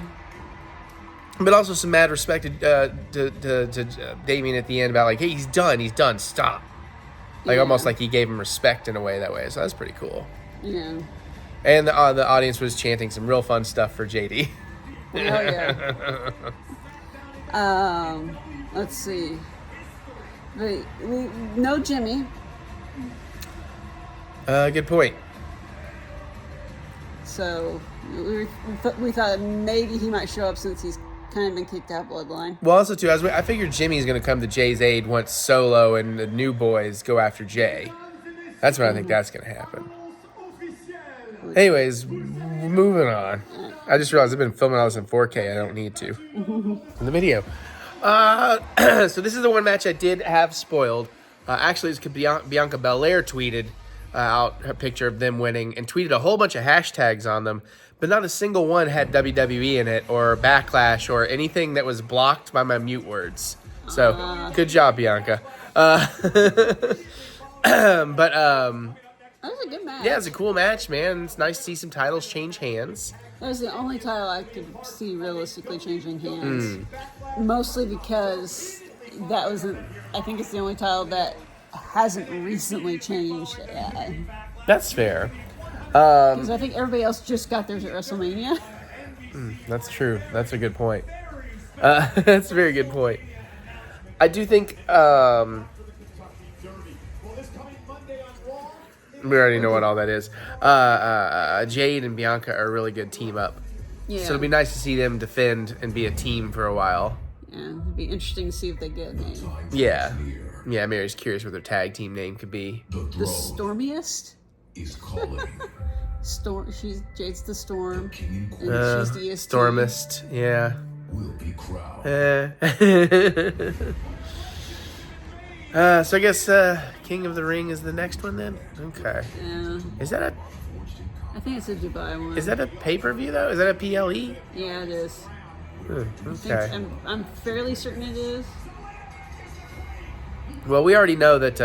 it's definitely going to be, I think, a Dubai. Yeah, we already know that WrestleMania is on Stoner Weekend in Las Vegas, which opens up my birthday to possibly go to Disney so I can have a birthday Disney experience. All the cakes, all the pies. Anyways, I finally remembered to film in 1080, whatchamacallit, so we can have a little more lighting. Yeah. And Mary turned on a light. Yes. More wrestling. We had some lap, but... Mary loves having the cats in her lap. I dozed. I guess Cody won. He did. Nothing too terribly exciting, as predicted. No run-ins, no nothing. No. I made it through most of it. I just kind of conked out at the end there. It was a decent beatdown. Yeah, I just think those guys just kind of bore me if the story's not great. I mean, they're very talented, but, it's just like, there's no heat coming off that for me and my interest. But that was Backlash. I don't know what we predicted, but we made it. King of the Ring. What, in May? No. May, yes. Yeah, no, end of May. That's right. Same Saturday that might be Memorial Day cookout or Labor Day cookout, might be game night. Yeah. Might be all the above. That's that. This part's tired. This is a long vlog, probably. We're at Beetlejuice, as usual. I tried to leave earlier. Mayor's like, we can go as late as 7:45. I got us out of there at 5:25 while aiming for 5:15. And we should only got here with 8 minutes. Anyways. I probably wasn't going to drink or anything anyways. Just waiting on her to use the restroom. I might buy a hoodie on the way out. I finally put this on. Sleeves are a little tight, no front pocket. So I do love it. I might buy a double XL when I go back. Because I do love this. And we got 5 minutes. There's Mary. She saw me. I can't tell if there's some cool pins or not, but there's definitely a hoodie that I'll probably end up with, depending on the price. It's pretty nice looking. All right, I'm gonna show you Mary, and then I'm gonna get in there. I was telling him how late you were. I might get the hoodie. The hoodie's pretty nice. There's the front and there's the back. It's showtime. Oh, all the names. Yeah. All right, well, obviously I ain't going to really film anything of this, but we're going to go enjoy.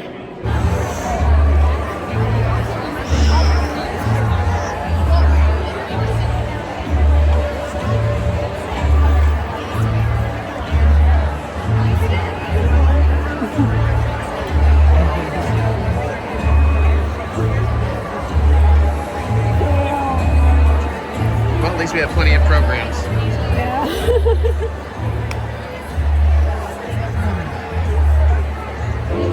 Intermission, like an hour and 15 left. It's been great so far. This is one of the best shows I've seen out here so far. I'm definitely going to buy some merch and get the soundtrack and see this many more times. I'm not surprised. Makes me want to go home and watch the cartoon. Mary is braving the crowds to go and try and pee during intermission. He's a little cramped in here though, is the only problem.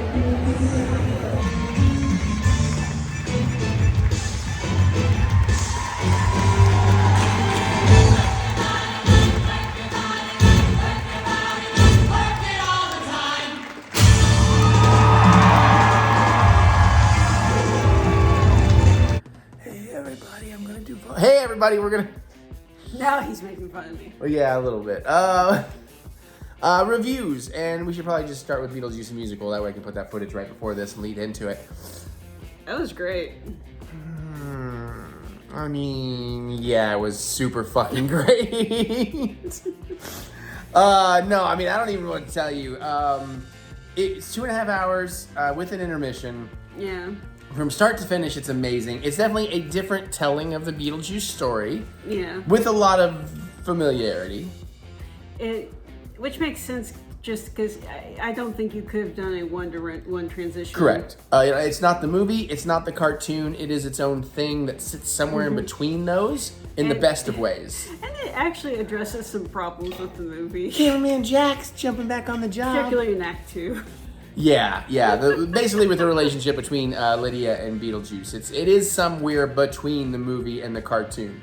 In terms of how well they get along. Jack, no. Jack, what is he chewing on? The plastic bag is some kind of stickers you have. I don't know. Okay.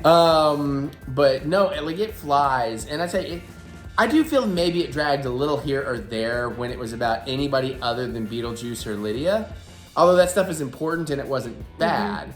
But it's just the Beetlejuice in this show, and Lydia, but especially the Beetlejuice in this show, the energy is just exquisite. Like, it is so good. And the songs are really fun. And just like a banger. Like, I want to get that soundtrack. Like, that's when I came away, like, trying to find the vinyl. It's sold out on Amazon. I forgot to look other places. Because there is, like, a nice double LP with, like, the black and white spiral vinyl. The stage direction of this, the sets, the lighting, all of it. The costuming, the dance numbers. It's just so beautiful and so much fun.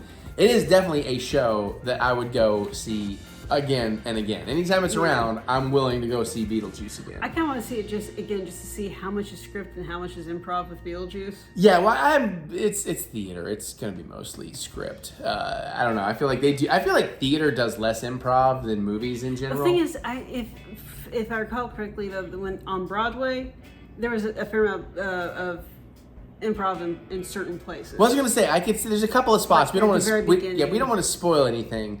But there's a couple of spots where I could see improv could play into it, or at least sort of a preset list of like, here are the things you can do. Feel the crowd and pick which one you want to do that night. Because they land some incredible fucking recurring jokes. Like, so they set up some stuff early and it's hilarious and you move on and you forget about it. And it comes back around in some of the most beautiful fucking ways. And a lot of that is just the energy, and I'm sure it differs from performer to performer, but anybody getting the role of Beetlejuice is going to be sinking their teeth into that, and it was just great. Now, would you take, how old do you think, because... So at our screening, without giving it away, our showing, there was theoretically a 4-year-old, which led to some really funny shit. This is not a show for 4-year-olds, unless it's a 4-year-old me. Because I think there's a punchline that dictates whether or not you're taking your kid. There's a few punchlines. This is not a kid's show. It's not like the cartoon kid friendly. Because if they're old enough to ask you questions because they don't understand the joke, you probably don't want to take them. All right, general advice, sure. I'm personally of the proponent. Yes, challenge your children. Take them to things that make them ask questions, and then answer them honestly. If you're old enough to ask, you're old enough to know. That's how I was raised, and I believe in that. But meanwhile, I'm pretty sure if we raised a kid that way, we would get called into school every day. Oh yeah. Well, especially like I said, I recently that's a framing thing. There's like this whole line right here. See how there's like a line? Oh yeah. I was like, is that a camera? It's actually a framing thing. I'm just okay. Sorry. It's the doorway. Like, I'm just right at the edge of the refrigerator perfectly. Oh, okay. It was freaking me out. But, no. There's even in one of my old songs, I've told you that story I found recently. I was listening to the lyrics and I'm like, Jesus Christ, young Eric, what the fuck, dude? Anyways, no, this show is great. The energy, everything about it, the spirit, the music, the vibe. I love that we go in and people in the audience are dressed up. Like there was just a vibe in that I crowd saw that night. the two ladies next to us were dressed up. I'm not sure if I saw a lot. I think I saw a few other people that had I saw some gothy black, but Well, I was also gonna say, in similar to Disney bounding, nobody was like in a costume, but people, they had some outfits that were pretty well themed to a Beetlejuice vibe. So I thought that was great, and that really added to the energy of the whole thing. And yeah, I mean, just a great goddamn time. And I would really like to see that show again, which bums me out because I was driving past Lexington Opera House the other day, and I was like, the Book of Mormon's coming, Mary! I literally called her immediately. It's coming, don't forget to put this on the calendar. And I start to put it on the calendar and realize we're in Florida. is it just the one weekend? 20th and 21st. We can look into it, but that's what the billboard said. I'm like, No, we are in Florida. Which is fine, I'm happy to be there, but it's like, damn it. Well, if you really want to go, you can check their tour schedule and see if they're going to be like in Cincy or something. Anyways, Beetlejuice was great. Yep. Yes. All right, go see it. If you like stage plays, And you that like was Beetlejuice. the last show of our season. That's right, our season wrapped up, although we're already booked for next season, which has some doozies. Y'all ready to get fucking shucked? Mamma mia. Moulin Rouge after Juliet is just heartbreaking. And Juliet, actually. But God, it is and Juliet, isn't it? I thought it was after Juliet. Fuck, I thought I was going to be all clever, but it's fine. I couldn't remember the other shows we're seeing. That's like 3 or 4 I just mentioned. I know we opted to skip Les Mis because... I've just never been able... I've had zero interest in that show. So you've not actually seen it? No. Fuck, same. But I also feel same, like for some reason I have zero interest, feel which like makes me it's feel just- bad because I should at least try it. From what I know about it, I feel like it's just such a freaking downer. Yeah, well, I don't mind downers.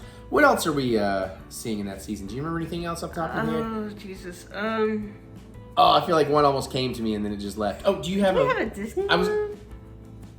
I don't know. Is this one of the programs? Yes, hold on. They have an ad for it. This is the Beetlejuice program. By the way, they had The musical. They had a sweet okay, hold here on. it I is. got it. They had a sweet motherfucking hoodie. But I only bought a pen because I was like, that's an $85 hoodie. So that's not a Disney Spirit jersey. So I was a good boy. Mary spent more at merch than I did. I got a t-shirt. For like $35, which I mean, okay, that's reasonable. All right, we're skipping Les Mis. We're seeing Moulin Rouge. We're seeing Anne Juliet. Peter Pan. Oh yeah, I knew there was like it's not Disney per se. That's gonna get me pumped for the Pooniverse Peter Pan. I'm getting real excited about that. They're starting to drop images. I love the idea that Tink Heroine is her pixie dust. They're gonna do that. It's gonna be so cool. Shucked. We don't know anything about it. We've heard great things. We really want to see it. And The Wiz. So that's gonna be cool. Well, I like that more than Wicked. Time will tell. All right, that's our theater review. We're cultured people, goddammit! Whoa, my God, I'm falling! It's the whole movie. I'm kidding. I am so heartbroken that the Fall Guy underperformed so much at the box office because It's a fun movie. it is a fucking perfect movie. It is a perfect summer blockbuster opening. It should have been so much more than what it got. Because not only is it great in its action and its love letter to stunt performers and its love letter to doing major practical stunt sequences that are absolutely worthy seeing on the biggest screen possible, but it's also this unexpectedly beautiful, charming, romantic comedy that I just absolutely fell in love with. And like the chemistry of Ryan Gosling and Emily Blunt in this It also is... Yeah. it has a little of everything for everyone. It really does. And it's mostly perfectly family friendly, you know? And I mean, the trailers did a great job of giving you enough, but honestly also kind of lie to you. So there is quite a bit more going on in this movie. The actual plot is very different from what the trailer would show you. Now, we should also preference, I think I can speak for you here. Tell me if I'm wrong. We never watched the original. We're not beholden to the original at all. We're just looking at this as a movie as itself, not a remake of a old TV property. So that may affect how we feel. Although, even though we hadn't seen it, without spoiling anything, there's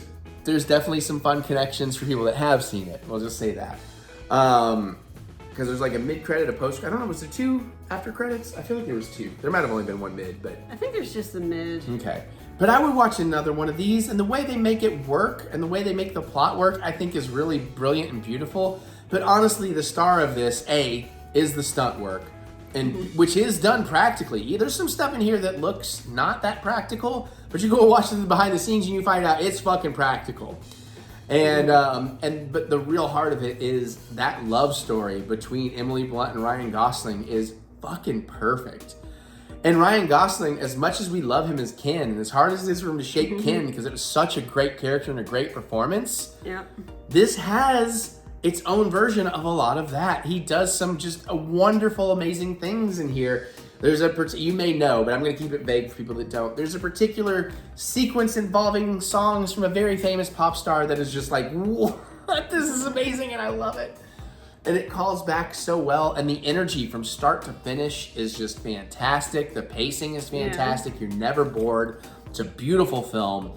I know it's by the time this video is out, they're dropping it to streaming tomorrow. Oh, wow. It underperformed so much that they decided, all right, we're putting it in streaming 2 weeks after it opened, which I have mixed feelings about. Because that does hinder it further. But I'm also surprised word of mouth after the first week didn't really give it a kick in the butt in the second week. Because this is a theater movie. Yeah, I don't know, man. I feel like that should have happened, but I do wonder is like how much of it is people still going like, nah, I'll just watch a movie at home. Well, that's part of my mixed feelings. Is like, I as a film lover who will go to the theater whenever they can, but also enjoys watching at home. I understand that it's nice to get things quick and you don't have to wait, but it's also that desire to desperately see something without having to wait forever that there might be some truth that drives theater sales, and if people know it's likely, and this might set a dangerous precedent that if everybody decides not to go to the theater, they'll drop it on streaming sooner, and then it's like, But also I talk about it in some other things. It also depends on where you live and what kind of theaters you have. We're lucky we generally have a very pleasant theatrical theater going experience in Kentucky. You know, whereas if you're in like the cheapest theater in the middle of, downtown Manhattan or the Bronx or something, you're going to have a wildly different theatrical experience than we get. So I understand that, so I'm only talking from my own personal experience, but people need to see stuff like this in the theater because this is so good. And some of the stunt sequences are just wonderful homages to famous stunt scenes of the past. And they set literal records in this movie. And like in a meta way, they talk about it in the movie, but they actually did for real do things that set records of the most flips of a car, the largest something. I don't remember what the other one was off the top of my head. It's been a few weeks. I've been to Disney since we saw it, so. Because we're old enough to remember that once upon a time, your summer blockbuster came out on DVD or VHS. Yeah, VHS. Maybe around Christmas time? Oh God, I wouldn't even, summer blockbuster. That would be a fast turnaround. Yeah, that's why I said maybe. Yeah, in our earliest of youth, well, honestly, we grew up before VHS was really a thing. It had been around, but it was still very new and way too expensive until our early youth. And even then to own it was very expensive. We were there at the birth of video stores.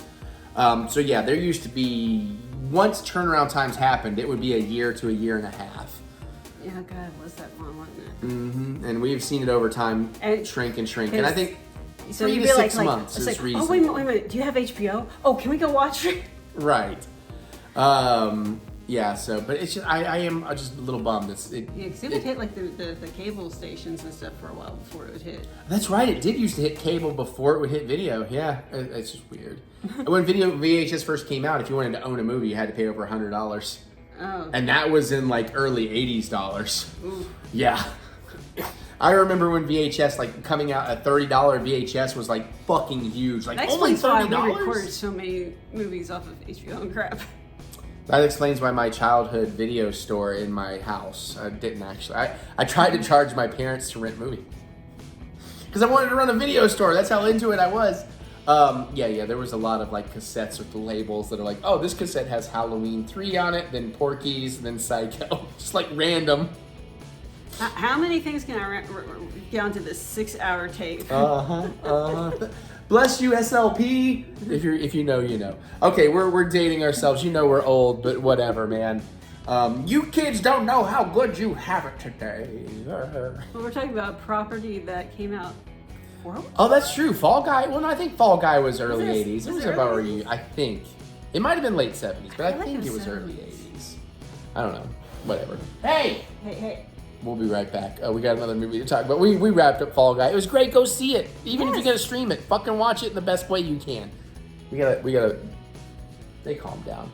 I think 80-Bit didn't know Aaron was there, and she went around the corner and immediately assumed it was a problem. Yeah. She's got some beef with Aaron lately, and maybe Aaron deserved it, but half the time we see it, we don't see it. You know what I'm saying? Like he's just walking by, and she's like, "Arr!" Like he's just walking by. I don't know. All right. All Alright, one more movie. How dare you kiss me? Not on camera.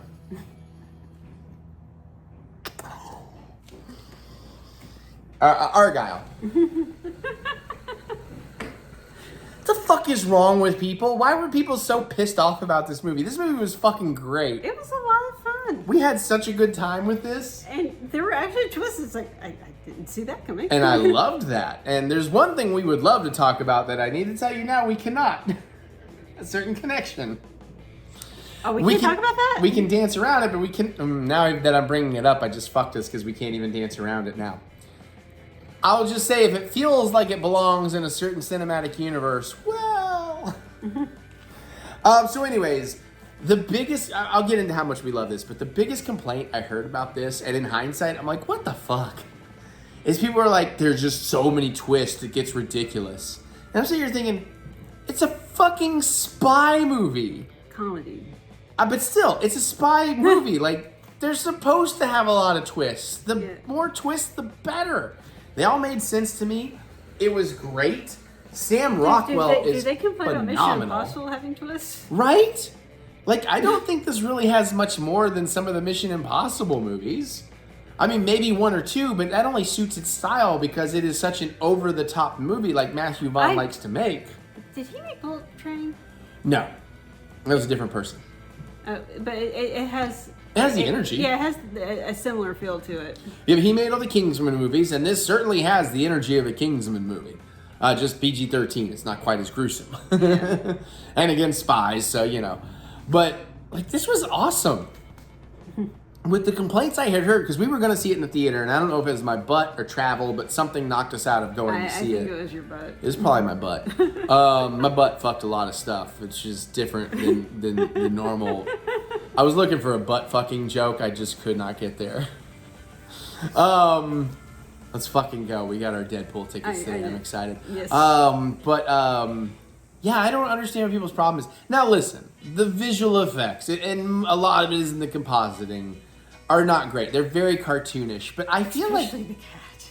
Especially the cat, but also like the car chase in the beginning. But I feel like that's just stylistically true of a lot of Matthew Vaughn stuff.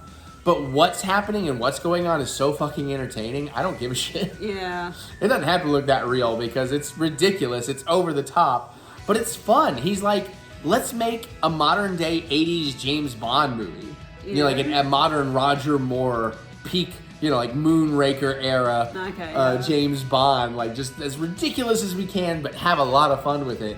And that's what it was. And there then are they gave... actual books. Oh yes, we'll come back to that. Remember that because my dad has read it, and I'll tell you what he said. Oh, okay. But the movie, which is apparently wildly different from the books, was so much fun.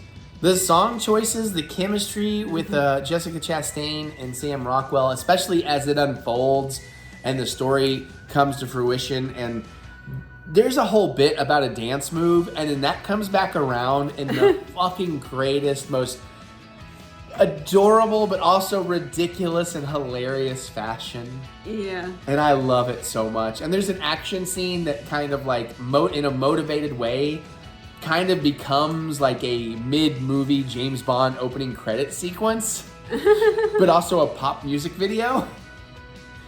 Like again, this is certainly somebody with a unique vision that nobody else is making that movie the way he made that movie. Yeah. And I loved it. And I mean, even Henry Cavill and John Cena, what they get to do in this movie is so much fun. And there is a bit, I can't tell you here, that they almost did, but I called them cowards because they didn't. Because, there's nothing wrong with two men kissing. I feel like I can say, that's the closest I can say without spoiling, and I think if you know the movie, you might get what I'm getting to. Mm-hmm. But man, what a wild ride, and the way the story unfolds, and just you don't know where it's going, and it goes great. And the trailers hid a lot, too. Yeah. The trailers give you a good idea of what it's going to be, but they didn't really ruin a lot of what it's going to be. Yeah, they managed to keep a lot of things intact. Yeah. Twist-wise. Because especially in the first act, there's some things going on that you kind of knew were going to be going on in the movie from the trailers, but the way they did it was so wildly different than how you expected them to do it. Mm-hmm. Like with her, how she was seeing things, if you follow what I'm saying. Yeah. And if you've seen it, you know what I'm talking about. Those kind of flash cuts. So that was so cute. Like, just like the over-the-top Henry Cavill super spy version versus the Sam Rockwell real-world, realistic spy version. Yeah. So adorable. Good villainous plan. Because Bryan Cranston with some more what the fuck twists in a great way. Because none of the twists feel like they're there to be a twist just to be a twist. It's all super fucking motivated. Yeah. Like, that's why I'm like, why are people complaining about the twist? Because it is one thing if you're just like, oh, look, a twist.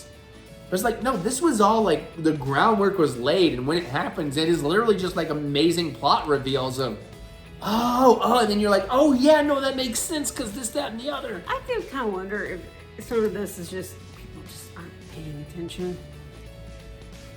Not necessarily saying you're on your phone, but there's watching and then there's watching. Yeah. Yeah, there's watching and there's engaging. It might be it's not, I don't know. But I know what you're saying, yeah, and I agree with that. And again, it is subjective, so like if you legitimately didn't like it, we're not trying to like come down on you, we're just like, what? Because we loved it. And I was actually in a bad mood when we started that movie, and I was worried it was going to affect my enjoyment, because my dad had been raving about it and like, you need to watch it. Have you watched it? Or you watched it? I'm like, shut the fuck up about it. Like, jokingly to him, it's like, dude, can you please shut the fuck up about it? So I literally messaged him when it's over and I said, you don't have to shut the fuck up about it. Like, let's talk. This was great. He's like, I told you. I was like, I know. And Mike also liked it. Mike liked it too, yes. Yeah. Well, we can talk anything else we want to talk about it, but since I was mentioning my dad, I'm going to say that he did read the book after, because he's really into reading these days. He reads a ton. He reads more than he watches stuff. He just got overwhelmed with choice in movies and TV. He was very disappointed in the book. And what he told me about the book, and I'm not spoiling anything, this is just conceptually. In the movie, obviously you know this from trailers, we have the author of the book finding out there might be some real life things from the book going on. Simple version. That's not in the book. The book is a straight up Argyle action spy movie. There's all the things that make this movie great, not in the book at all. Yeah. Well, and you say that like you know. Did you know that? I've read some stuff. Okay. Yeah, it's... So basically, if you read the book, you would have just read the actual first book that she had written, basically. Right. Yeah. Basically, So Argyle, the book, is the book she wrote in the movie. Yes. The movie, beautifully, wildly different. Make sure you watch mid-credit scene. Especially if you're a Matthew Vaughn fan. Especially if you had thoughts throughout the movie. But I just loved it. And honestly, again, Jessica Chastain was great. The CG cat was great. But Sam motherfucking Rockwell, no surprise. Yeah. That dude is an underrated gem of an actor. But wow. I touched my eye. I don't want to touch it more. I'll just be Popeye for a minute. But anyways, I loved it. It's a movie I will gladly revisit. I would love a sequel, but I don't think that's going to happen. Because people have just gotten so picky about movies. And again, that goes back to the cost of theaters and all that. But that also depends on where you are and where you live. Don't let the majority of the country, certain parts of the country talk you into thinking movies are all that expensive. if you ain't taking kids, if it's just you and one other person and you don't need snacks, you can go to movies relatively inexpensively. It's not that bad. Yeah. I mean, shit, we pay like $20 a month each for unlimited. You go a couple times, you know, and then we can go literally see as many movies as we want unlimited. So, you know, it's like you can go to movies inexpensively. But, you know, everybody wants to make the narrative. I saw this one thing going around about, yeah, it costs $100 to go to the movies with my wife. I'm like, where the fuck do you live that a ticket's $50? Because they claim they weren't having snacks or anything. And then they're like, oh, you got to think outside of America. It's like, not when I'm talking about American box office. I don't. No, invalid argument. Because I'm talking about the American theater It just situation. occurred to me. So the Regal thing has a monthly newsletter, and it'll tell you like what you've done, and they'll tell you like what the most that a person has gone, and it's some insane number. I'm sitting here going like, wait a minute, if I'm a homeless person, and if I can swing $20 a month, Well, I could kind of live in the theater. I do see one potential problem with that. I like where we're just spitballing. Don't get mad at us. It's just a thought. You clearly just had this thought, right? This just occurred to me. Well, I immediately had some shutdowns, unfortunately, some realities about that. Like, you probably don't have it online. You have to have a credit card. Yeah. To have a credit card, you have to have a home address. Do you? Yeah. I don't know. I've always had a home address, so I know. I mean, me something too. never But thought I mean, about. do you really? I did assume, but it seems like a safe assumption that. I mean, you maybe don't have- have a. Who said you had to use your own address? Well, there's that. Do you have to have a bank account? You probably have to have a bank account to have a credit card. Can you have a bank? I don't know. Well, if you I mean, and again, there's. if you can link it to a debit card. Well, there's certainly gonna be exceptions, but I'm thinking in general. As a home. But I love the concept you're saying. Like, you could go spend 8 hours, 10 hours a day in the theater, get out of the sun, get out of the heat, have somewhere comfortable to sit, sure. But the practicality of, could you actually have a subscription like that? Yeah, it's a fascinating question. I was sitting here going, Hey, if you can swing it and you never thought about it, I mean, if maybe you might have a device if you're homeless. Do you have data? or you know. So would you even be able to see this video to hear that suggestion? I mean, Well, you if have asked if a you have very Wi-Fi, interesting question. The theater has I guess you Wi-Fi. could go to, like, you maybe hang out in the library and watch stuff on an online computer, maybe.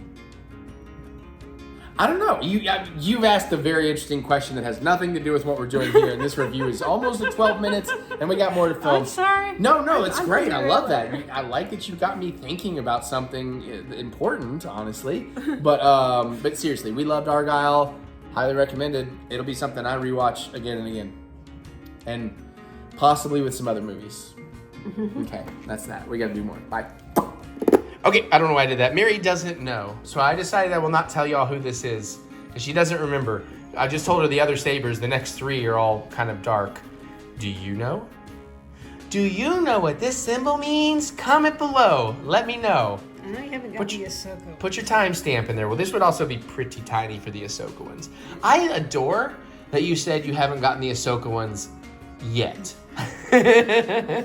I know you. There's also 2 sets of Ahsoka ones. I also still need Darth Sidious, Plo Koon, and I believe there's somebody else in the Legacy Sabers. Well, in the... Okay, now I know who it is.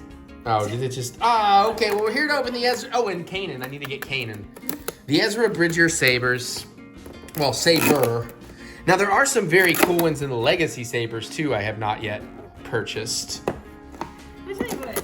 But they're very expensive, If I this were to blade. get any Ezra, I want the one that also goes to Yes, there's a couple of reasons I don't think we'll get that from Disney, sadly. Other than just the engineering of it is probably more complicated, but not really. I think they're always going to have... Well, no, you know what? Let me say what I was going to say, and then I'll tell you why I'm wrong. I was going to say, I think because they have like a no blasters policy, they won't allow that. But they do have a cheap children's toy version of it that I almost bought because the hilt looks really good of his blaster saber. It just has that like plastic telescoping thing coming out of it. Yeah. So yeah, when are they gonna make that? Make that, Disney. I will pay hard money for that. Or soft money. I'll pay whatever money. But you have your usual awesome case. Now there is something different about this we have not dealt with. They've done this for a few sabers. We'll get to that, but be prepared.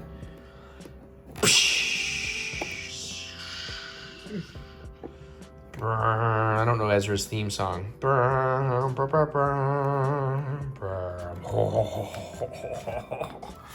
are so fucking pretty. Oh,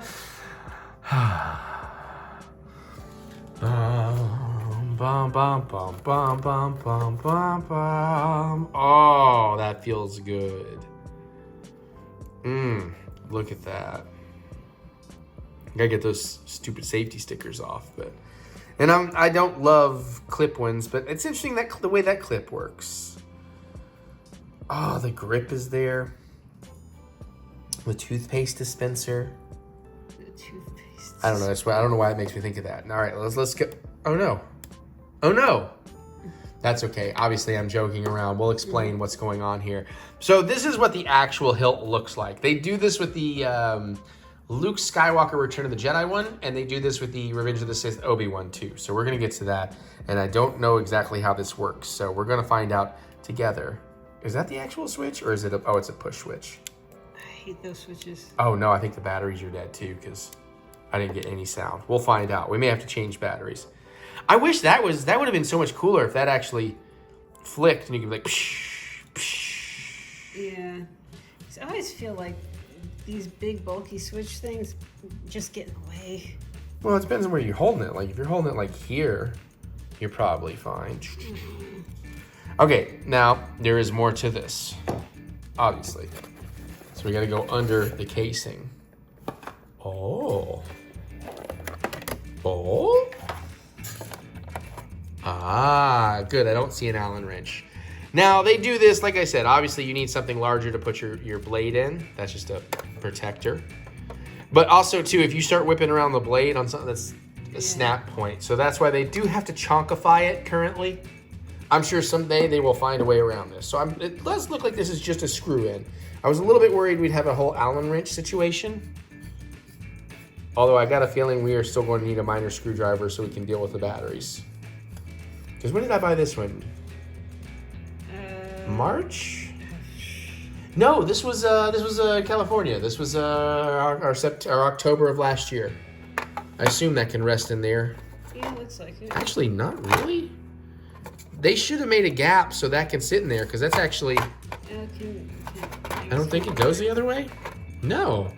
That's kind of silly. They really should have designed that so that would sit in there if you're not using it.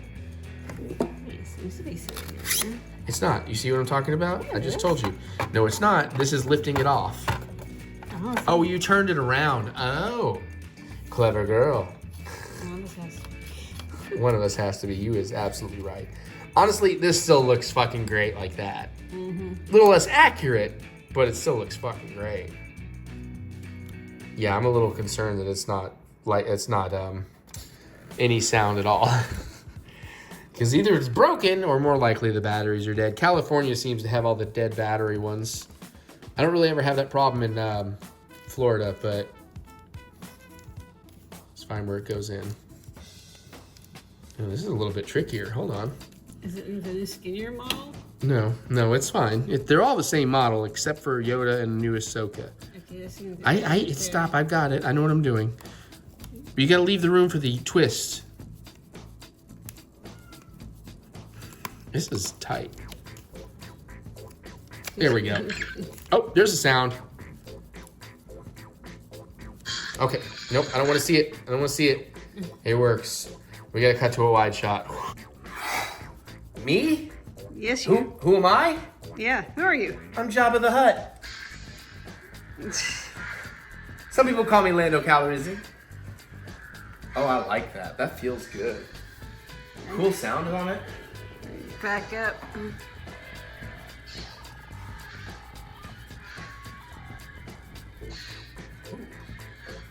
Ah, my hand. I like the nice buzziness of it. It's very bluey looking over here. Well, remember the camera does not do the colors justice. It has trouble with these LEDs. Oh, I really like the balance on that. It's not quite as light as the Plo Koon one, which is probably what I'm buying in July. Unless I decide to go ahead and build in July.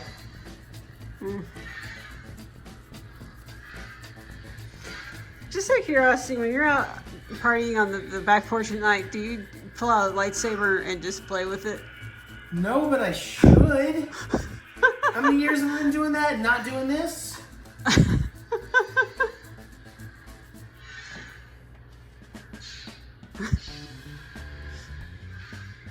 Yeah, even with the bulky bits, it still feels really good.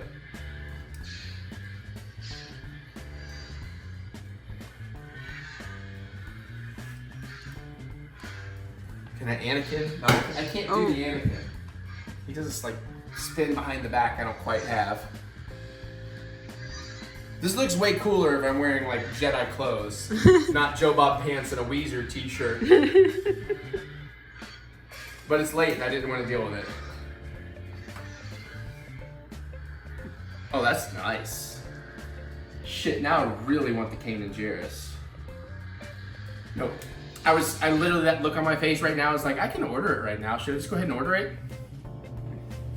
Like, no, I really need to stop fucking spending everything. But I'm determined to have all of them. I think he's planning on dying at about 60 at this point. Oh, dying about? I heard buying. No. I was like, yeah, I'll buy 60 lightsabers. I want to die at 60. There'll be so much more Star Wars on this. I don't want to die until Star Wars does. What would it take to kill Star Wars? Don't even pause that question on YouTube. I don't need that comment section. Sorry. I want to enjoy things. Yeah, that feels really good. You want to try this one out? Because again, the balance on that is surprisingly great. I'm not as nimble with these things as you are. Well, I know, you're just a rogue. You like to cut through doors. Yeah, this is the best door opener you can have. It is. Because you just take it to the light and go zoop. It's not so great for beer bottles. It's not a great bottle opener. But No. doors. But, yeah, I get the tray. I don't know what the behind the back spinning thing. But there went my head. And my spinal. Don't cut off your butt, though. It's a nice butt. Don't destroy it. Yeah, so that's it. Remo's going like, I'm just gonna hurt myself with this. Yeah, I can do some basic shit, but... Well, remember, I'm very drunk, so my connection to the Force right now is very strong. No, this is like, if you've ever seen Rashomon? That sounds right, but I have not seen there's it. the world's worst sword fight in there, and that would be Remo. Going like, take, run away. But what do you think? That balance is surprisingly good on that one, though, right? Like, Yeah. it's very light, and Yeah. I don't think those do those bulky bits bother you? They certainly didn't bother me. Again, like, there's this prong thing right here, which I keep running my palm against. Okay. Well, I guess that's just because I'm a master Jedi, whether I like it or not. But yeah, no, yeah. If I had a lightsaber, it'd be the smoothest. Be like, no, this is not. It'd be like a vibrator. It'd be like a dildo. It'd be like one of those plastic dildos, and then you could get some other fun when I'm not around because I'm busy in the bar. What's the robot's name? Which droid? There are no robots in Star The Wars. lightsaber one. Not Oh, Hu Yang. Liu Yang. You kind of say, what? Why is this right here? Why? There's no reason for this to be right here. Unless that's of your thing. Just a reminder, I'm gonna hand this off. Of my character Cree Von Boots. That is C-R-I-E Cree, because it's Eric jumbled. I was born on the planet Casa and abandoned. And then one day the Mandalorians found me and took me in as a youngling in a conflict. But then the Jedi found them and there was a war and I was left orphaned yet again. But I had Force sensitivity, so I was taken in by the Jedi. And after many years, excuse me. Sorry, itty bit, but it's my time, it's Daddy's time. But after many years, God, that fucked my flow. I had it so good. After many years, I became disillusioned with the Jedi. I thought their doctrine was too harsh, too specific, And I don't like conflict. I just want to live and enjoy myself. So I left the Jedi. And I cut myself off from the Force. And then I discovered, I don't know what they call alcohol in Star Wars, but I discovered adult beverages. And the more I drink, the more suddenly I become connected to the living Force, and the more powerful I become. The more I become one with the Force. And the more the Force becomes one with me. It really pisses me off usually. But that's Cree Von Boots. But he did meet Rima. He sensed something in her. She has abilities more than she believes in herself. But then she has other abilities that some might find uncouth. I find handy in getting me out of a jam that my drunken mouth will often get us into. She's a sweetheart, but don't tell her that. She'll punch you right in the jaw.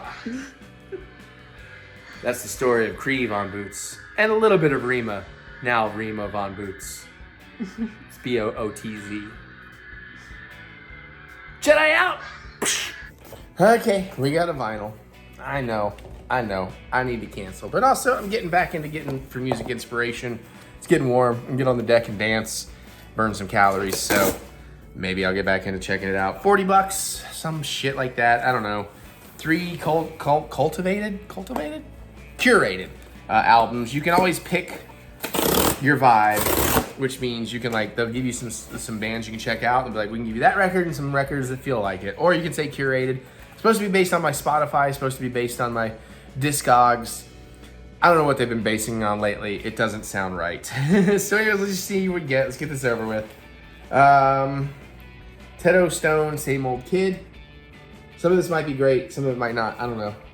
At least I'm getting some unusual vinyl, I suppose. Rachel Keel, Dream Logic, excuse me. But that's no knock to the artists. The artists are the artists. They get to make what they want to make. And then we have Unknown. Toledo, Jockeys of Love. Fairly simplistic album art. I mean, why would you, this makes me mad. I mean, again, you get to make your artistic choice, but I'm like, you know how bad I want to be on vinyl? Do you know how cool my fucking vinyl package would look? And then you're just going to go that minimalist? Not even put the song titles? I don't know, I'm being a jerk. Here's this, if you're going to pause and read it, I'm about to read it to you.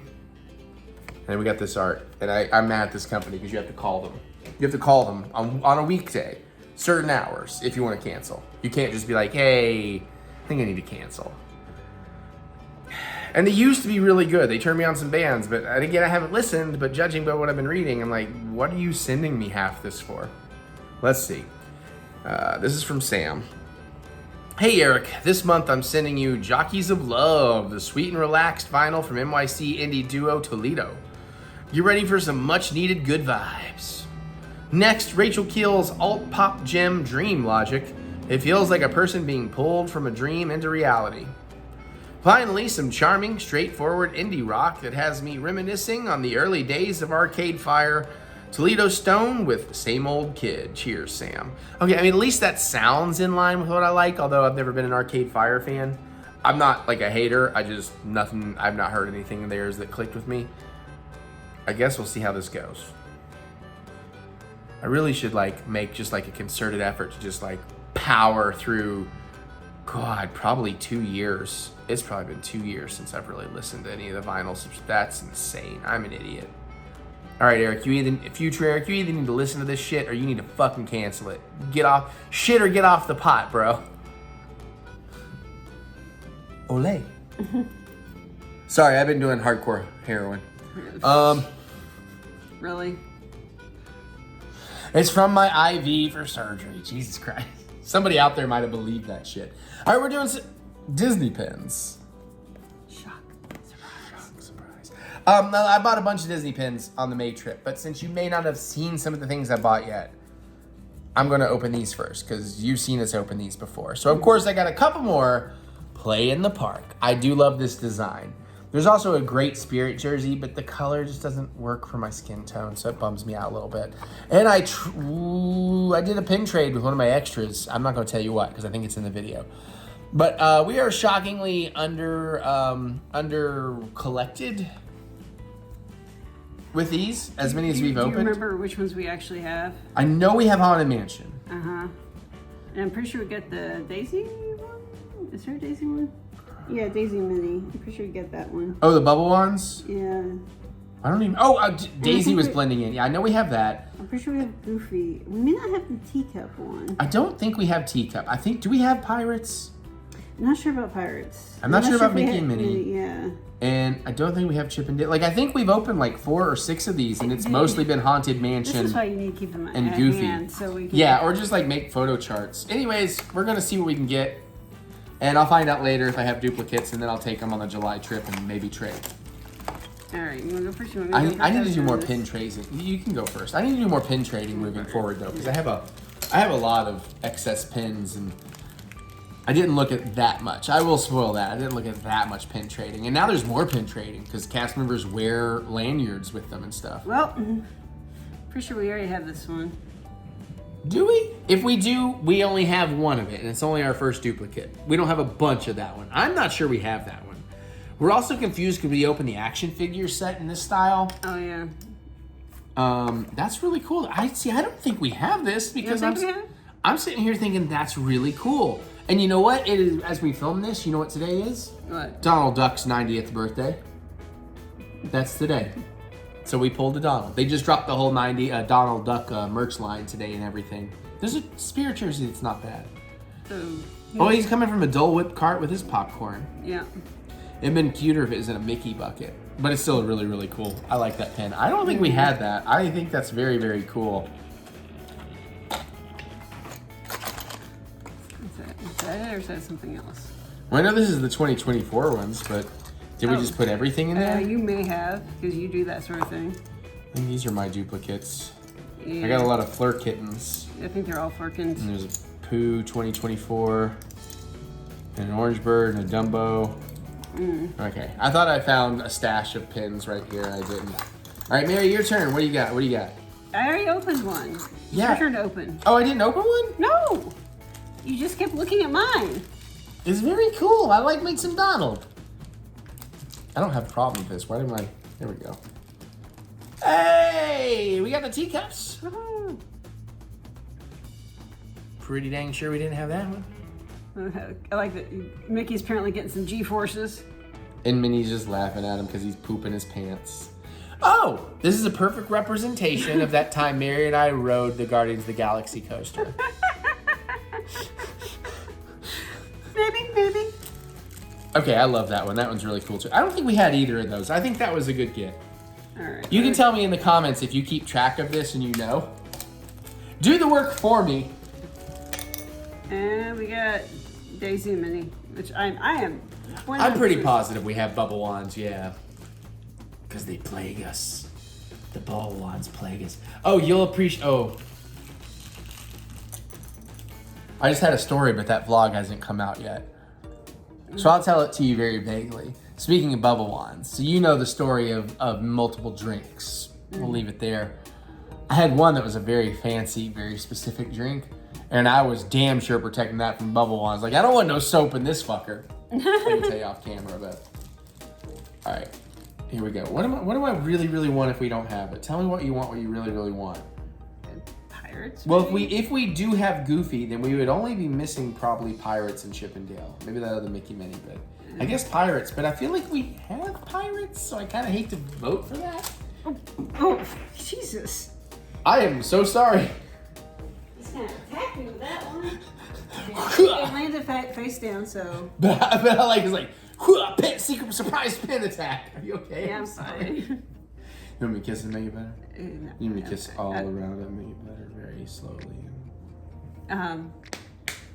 You're doing the thing. Oh, I'm doing a thing. Hey! The magic of Mary's under boob. More like rib cage, but. Shh. It sounds sexier if I say it's your under boob. We'll get more subscribers. You have issues. Oh, Donald's wearing an eye patch. You just now? No. Yeah, I just don't notice Donald's wearing No, an eye patch. okay. Oh, hey, Pauline. Oh, hey, Nappy Man. That is cool. I feel like, other than bubble wands, I honestly feel like this is 3 we have not gotten. And I'm quite excited for it. Yeah, Mickey's in his pirate hat too. Yeah. Which is very cool considering a piece of merchandise I bought that I don't think you've seen yet. Oh, this time traveling in the vlogs is weird. Sup? How you doing? I thought you were trying to get through all this stuff. You got Disney pins? I'm gonna see them. All right, fine. Let's go open the next cool thing. So what are we doing? You have a heart of Kyber. Kyber crystal time. All right, long story short, it's mild spoilers for the next vlog, May 4th. Of course, I think I was going to do this anyways. They now have a Series 2 holocron and Sith holocron, Jedi holocron. And with that, they also created a Series 2 Kyber crystal. What I found out, now I have opened one, and we'll get to this, but I saw somebody else open one.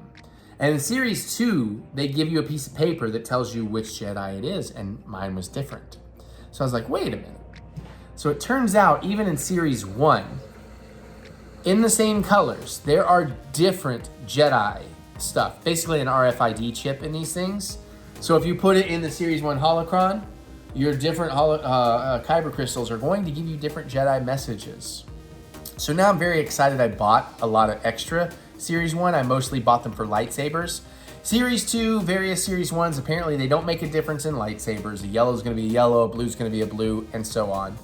But in the holocrons, they very much make a difference. And I've not gone back. There are 17 of the six colors, technically 7 because of the black. There are 17 different ones you can actually get in Series 1. I don't know how many you can get in Series 2, but I tell you in July, I'm going to go get some more. Especially Series 1 while I still can. But we need to go through all what we have. And she made me think you should check your Kyber crystals you got from Savvy's Build-A-Saber as well. Now, with all that said and done, without getting too much into it, we're not going to play all these because it would take forever. We're just going to open them and see. When I went this year and I bought my Holocron Series 2, I bought one of each color of these new ones. And the packaging is new too. But then when I found out there were more, I ordered some. So now we're going to try and move quickly. The one thing I do want to show you that's really cool is the packaging is different. If you remember Solo: A Star Wars Story, or yeah, when they go to Kessel? No, it's Rogue One. I think it's Rogue One. Yeah. They're stealing Kyber from the Empire. They are in containers like these. They aren't color like these. But check out how these open. You actually do screw it out, and then, like you can see how it's coming up, and then it actually comes out like that. Now my crystal's not in this one. You'll see us do this in a minute. But what they do in Series 2, they did not do in Series 1, is they give you a little paper that tells you which one you just opened. So I saw somebody open a blue Cal Kestis, but then I opened Master Plo Koon. Have you actually read the text? No. And we will play with the holocrons in the future, but not in this video. This video is too long. Is there actually anything that's not Arabic? Well, actually, it's all English. All right, hurry up, because we have a lot of these to start opening. For use with new Series Jedi and Sith holocrons, the Force works in mysterious ways. If you place this Kyber crystal inside a Series 1 Jedi holocron, you will unlock Old Ben Kenobi. That's what I was going to tell you, is these do work in the Series 1, but they're going to give you the Series 1 characters. Okay. Inside of this vial is a blue Kyber crystal imbued with the power of light side. Plo Koon, a Kaldor, was a highly regarded Jedi known for his calm presence and empathy. When placed inside a lightsaber or holocron, the power of this blue Kyber crystal will connect through the Force and illuminate. Yes, and he found Ahsoka. So there's that too. Okay, so with all that going, although do pay attention to, if you don't mind, we don't have to read the whole thing every time, but tell me what it says it does in Series 1, because that may vary. Especially with the ones we have extra colors of. Okay. So we're still, so basically I was able to go back online because May 4th they put a lot of stuff online that is usually only available in the parks for a limited time. So by the time I discovered all this and was able to go back online, I was able to order a couple of extra green crystals and a couple of extra yellow crystals. So we're gonna save our yellows and our greens. Very Mardi Gras looking. I know, I just realized till the end. So I've only got one purple. We got one red, maybe black. There is a Series 2 black. And we got one white, and then we're gonna have 3 green and 3 yellow. So that's also why we need to move this forward, because I didn't realize it was gonna take this long. All right. I didn't think it through. So those are all those. So we have these three. I know you're gonna get open purple. I'm gonna open red. We'll see about that. Do we need scissors? Because I don't remember how easy these are to get into or not. It might be more of a slide and pop. Because they are like plastic all the way the fuck out. Did that just go in my wine? No. It'll go in my stomach. I'm just taking the plastic off. I don't want to start with red. Do you want me to do it? And then. Well, I was gonna say if you just want to get started opening. Well, while you're reading, I will let you start with that. Okay, we're gonna start with this. Okay. Yeah, let's let Mary start with the purple. Pretty purple. And I don't know who all you can get in Series 2, but I do have a chart I found on Reddit about Series All right. 1. We've got General Grievous. And if you put it in a Series 1, you get Mace Windu. That makes sense. So you get Mace Windu in Series 1, but it's very interesting to get Grievous in Series 2. Yeah, it's pretty. Now I'd pull out the paper and try to show them so they can see that. And because you haven't really shown them anything. Okay. Show them what the crystal looks like in there and then... So this is...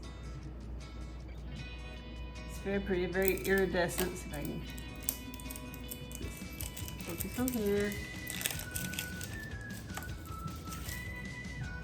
And then... I always get backwards on me somehow. So that's what it says there. And then I got on the back. See. General Grievous was a ruthless Jedi hunter whose cybernetic modifications turned him into a loyal weapon for Count Dooku. When placed inside, you get purple, Yada. All the kids were murdered. Okay. I'm going to go white before we go red, which means I'm going to go twice, but, well, not necessarily. Okay, let's see. Who we get in white? I imagine there's maybe an Ahsoka Tano. I don't recognize it immediately. I don't know who this is, but some of these characters are like made for the park too. So, Orla Jareni. If you place this inside of Series 1, you will get Ahsoka in Series 1. So I'll try to read this if you can. I'm gonna have to pull it closer to my face. Hold on. Actually, oh my God, I'm an old man now. I just did the thing. In this vial lies a white kyber crystal imbued with the power of the light side. Orla Jareni was a Wayseeker Jedi who followed her own path and wielded a hinged, double-bladed lightsaber. Hinged as well. When placed inside a lightsaber, holocron power over the white kyber crystal shines through. Yeah. I think I made a misspell that. Okay. Orla, it's J-A-R-E-N-I. Okay. Yeah. Okay. There's a picture on Wikipedia. Yeah, she's very white. Well, it's a white kyber crystal. Barbarian female Jedi Master Wayseeker during the time. Oh, she's High Republic. High Republic, that's why. Oh my God, I can't. She hasn't seen that new teaser with that lightsaber, which I knew about, but she doesn't yet. I'm gonna save this to the end because we need to see if we get black. So now we are in yellow and green mode. Okay. Mary, would you like to open a yellow or a green? I'm gonna keep working on plastic. Green. All right, well, you work on that while I'm gonna get the plastic of these ordered ones out. What's going on? Did I hit 10K? How did I hit 10K today? I don't know. Again, very pretty opalescent. Eventually, I will learn how to. There you go.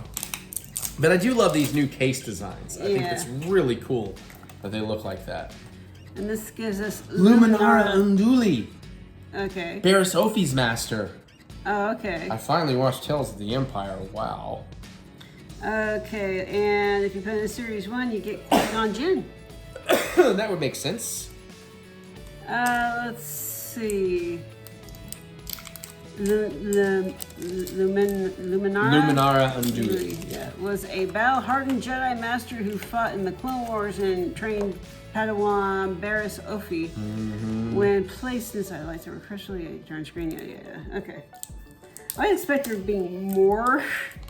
Hey, I'm happy we're getting what we get because we haven't gotten something like this before. All right, so that was my park green. I'm keeping the order one separate. Let's check my park yellow.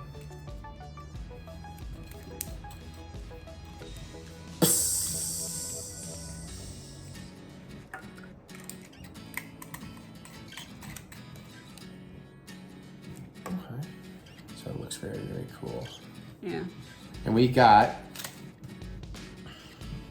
Indira Stokes. And if you put in a Series 1, you're going to get the Jedi Temple Guard. And on the back, we've got, in this vial lies a yellow kyber crystal imbued with the power of the light side. Indira Stokes was a highly skilled Jedi Knight during the era of the High Republic. Her particular set of mechanical skills and combat ability made her an asset to the Jedi Order. And Indira Stokes. That's what I said, Indira. I heard it. Well, that's what I said. Let me check the tape. Very, very cool, man. So I imagine one of these will be Rey Skywalker. I don't know if we're going to get that. And again, I don't know how many variants there are in these. And we might end up with multiples of the same. Okay, she's another High Republic era. I think it, didn't it say that? I think it said that. I think I just read that. I didn't hear it. Sorry. That's okay. Now, do you want to go green this time or yellow this time? I'd like to do at least one of the greens. Okay, then I guess give me a yellow. All right, so this is going to be one of the ones we ordered, or I ordered. I got a nice little discount as well, AP discount, baby.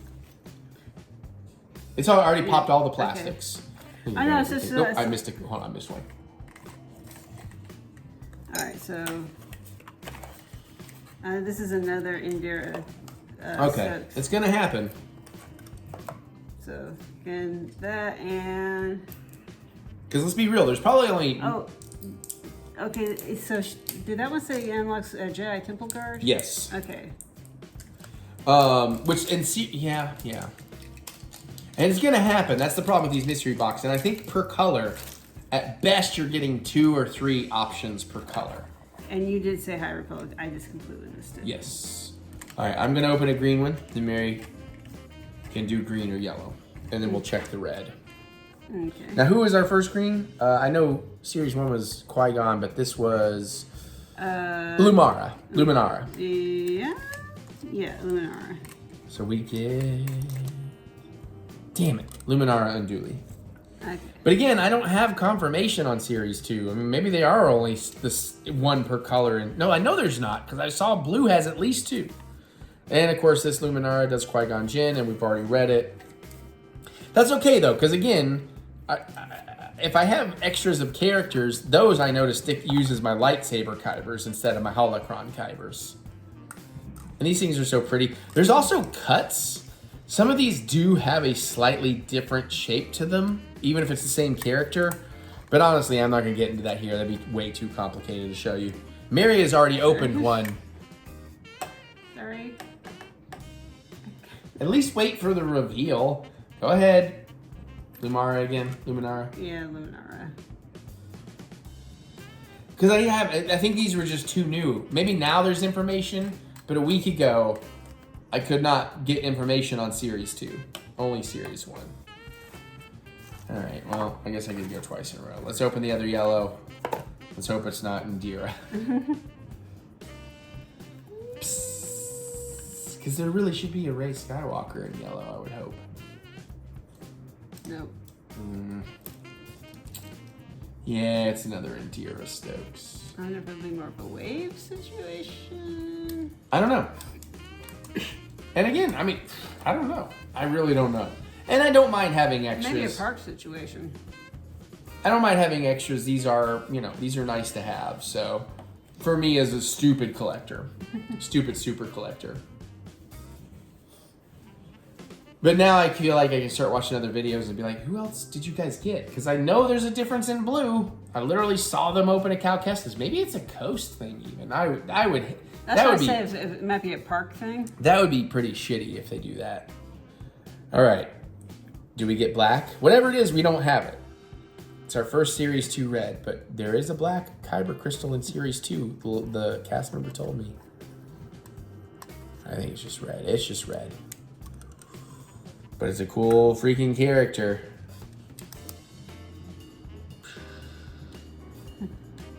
We have the Grand Inquisitor. And if you put it in the other one, it's Darth Vader in Series 1. In this vial lies a red kyber crystal imbued with the power of the dark side. The Grand Inquisitor was the enigmatic leader of the Force-wielding assassins tasked with tracking down surviving Jedi. Replaces out a lightsaber, blah, blah, blah, blah, blah. Well, it is a damn shame that of the 3 greens and 3 yellows, they're all the same. Especially because I know, if nothing else, there's definitely different blue ones. And I'm sticking to my, although I may go a little bit more ham lately, but the plan was I was only ever really going to buy 1 red. If it was always series 1 red every time until I found a black. Now it might be at least 2 reds every time until I find the blacks. That sounds wrong. But let me do a quick little Google to wrap up this segment. I said List of characters in Galaxy's Edge Kyber Crystal Series 2. if it turns out to be a coastal thing, it might be a matter of like at the Mutant meetup going like, hey, is anybody else doing these who wants to trade? And I haven't checked into cuts and stuff too. We might have some different cuts. That's from 4 years ago, so that's not going to work for Series 2. Kyber Crystals Series 2. There are also cracked variants. There's also what they call an 8-ball variant, at least in Series 1, which I believe I have some. That apparently was the difference between the silver and the gold caps. The gold caps apparently only happen in red and green. I didn't know this at the time. And they treat you like an 8-ball. Green is Yoda, red is Vader or something. And you can ask it questions like, unsure of the Force is right now. Again, ask Vader. You know, things like that. So you can ask your thing. Let's see if I can find any information. Yet.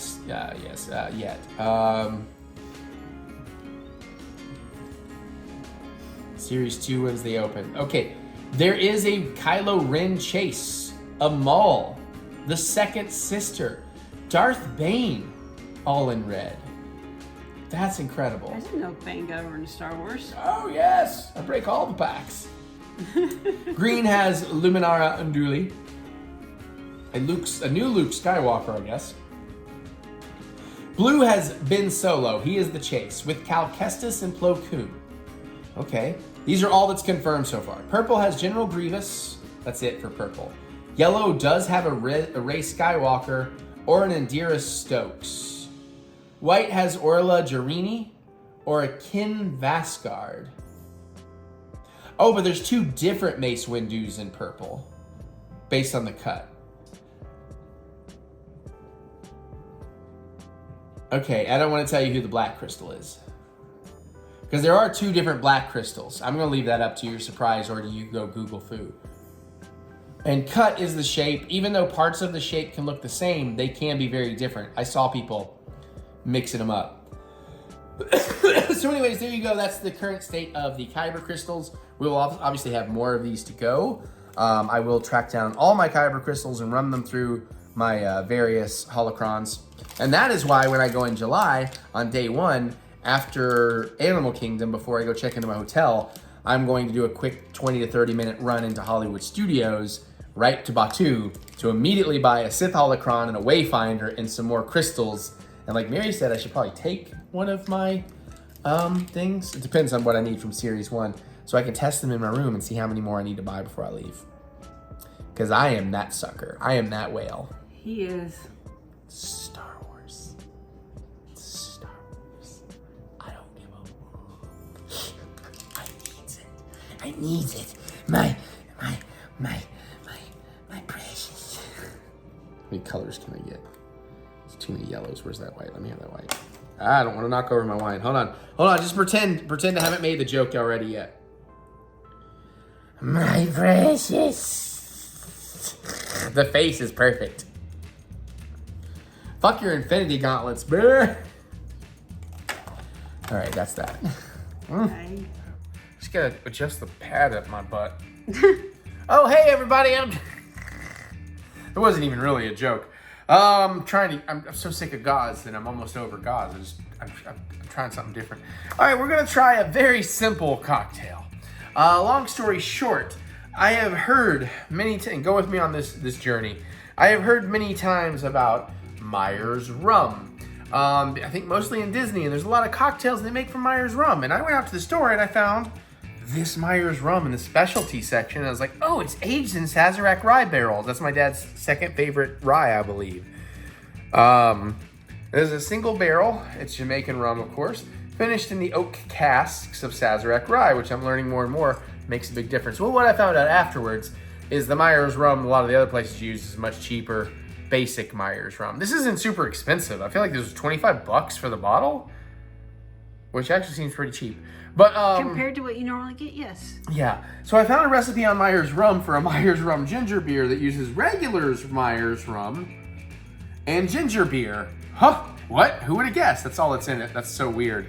It's basically it's not quite a dark and stormy, but it's close. Okay. So I also want to taste test this rum because I have not really done too much straight rum drinking, and I want to learn about rum because I really, I'm surprised how much I like Scotch. I really love tequila. I probably am going to like rum, and then we'll get to the cocktail. So again, though, being a Sazerac barrel and all of that, I thought, oh, I got to try this. I don't know if Mary's joining. I'm just saying she is invited to wherever she wants. I may try a sip, although the more I think about it, the more I don't like my spirits at room temperature. Oh, I'm going to mix it with ice. I just haven't put ice. No, I mean for taste testing. Fair. Well, that's the best way to taste it. You're not watering it down. Although it is interesting, drink how you like to drink. But sometimes people will tell you with Scotch, a little bit of water. There's a difference between using water. There's a difference between using ice. And sometimes a little bit of water can bring out more of the flavors, apparently, in Scotch. I haven't tried it. But oddly enough, using ice in Scotch can mask some of the flavors. So I just drink my Scotch neat. So I don't know if that's true of other spirits. I'm learning. I'm going to keep going to these taste test classes and finding out. But I'm going to pour some rum for me and maybe Mary to try. Now, what kind of, would you think this counts as a dark rum?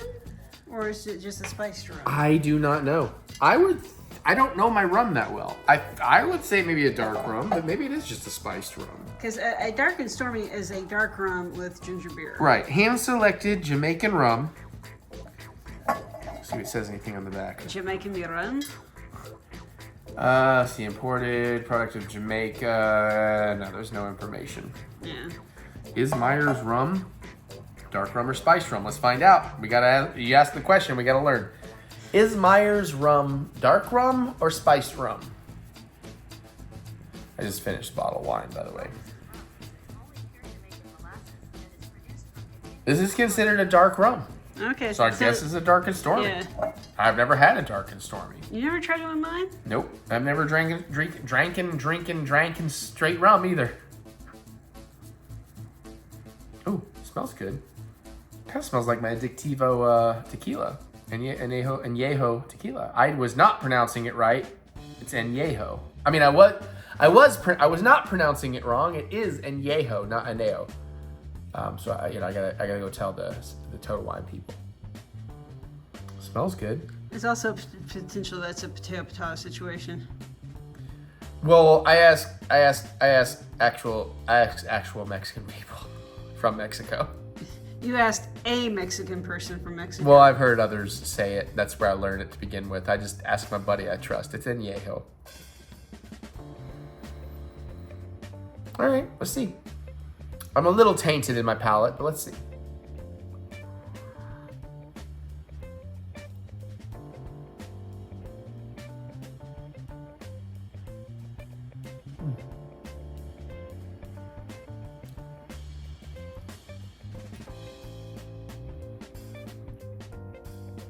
It's got some burn, not terrible.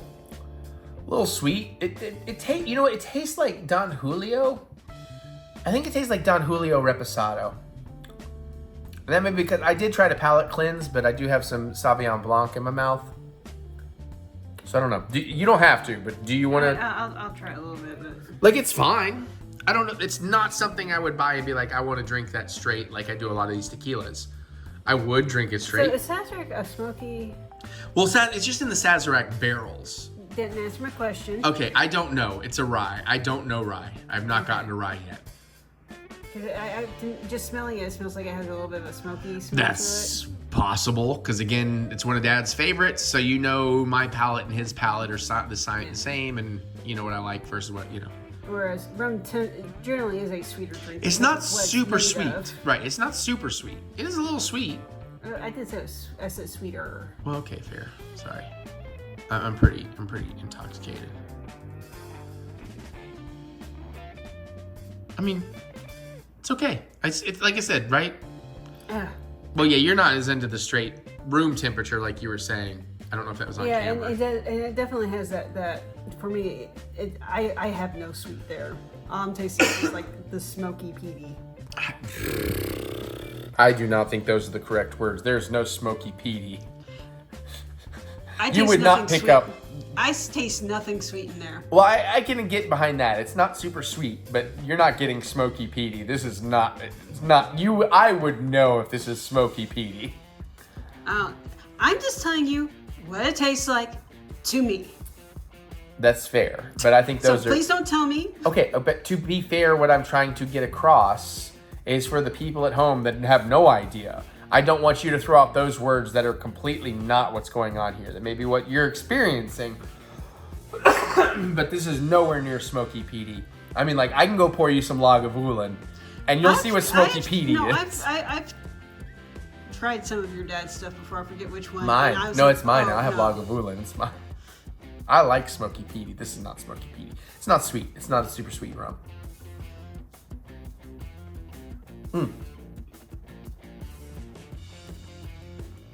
Because you and I have very different taste buds.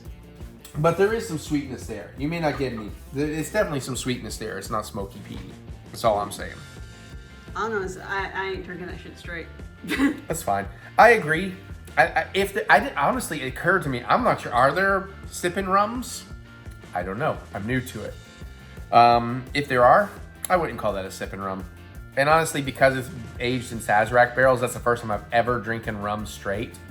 So I have nothing to gauge that against. But it's fine. I could drink it straight. I wouldn't. Also, I don't know because this is aged in the different barrels. It's not their standard. I don't know how that works. Recipe. I'm trying to bring that back up. We're going to pour into a rocks glass filled with ice. Let me get some ice. You pour the rum. You pour the ginger beer. You stir. They have a little lime wedge, but I'm not doing that. Yeah. I'm too lazy. You can put a lime avocado Triscuit in there. Yeah. Yeah, I think if you threw lime juice in there, then it becomes a mule. Yeah, that's what I was thinking. This is very basically a rum mule. So we're going to do that. 2 ounces Myers rum, 3 ounces ginger beer. I mean, that's not bad. It's growing on me. The more I'm sitting here, the more that's growing on me. All right, so 2 ounces of the rum. There's a tiny bit over, that's fine. Borrow this. I do like the cork lids. Corks feel better. They feel more quality. But screw tops are so much more convenient. But screw tops also feel cheap. So I can't agree or disagree. It took me forever to get you to drink a wine that had a screw top. Yeah. Ooh. Sorry. Nearly. And now I do it all the time. Because that shit's cheap and reasonably delicious. All right, we need 3 ounces. So let's go ahead and get it. Hopefully measuring it out like this doesn't fuck my carbonation too bad. And just pour it gently. I don't see a big difference there. Well, gently usually means pouring it down the side. That could have used some clarification. I was supposed to stir. Let me get You've been doing this long enough. You should know this. Woman, I just pounded a glass of wine in 2 hours. I mean, a bottle of wine in 2 hours. Where am I fucking doing that? Why are you being... I feel like you're being really extra aggro with me right now. I didn't just beat you in Lorcana. That was days ago. And stir. Like, I mean, I'm wrong, but I mean, like, I feel like you're like yelling at me like I've done this 100 times and you tell me every time. Not yelling, that's the wrong word.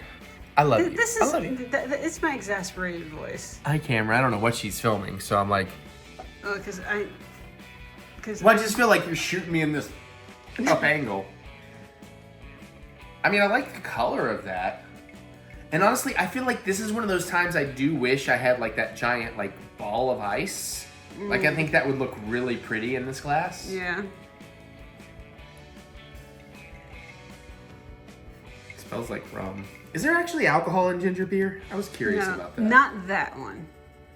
You can get alcoholic ginger beer. But generally when you're making a drink like this, that's what you would use. Well, my question is, if there is alcoholic and non-alcoholic ginger beer, why do recipes only ever call it ginger beer?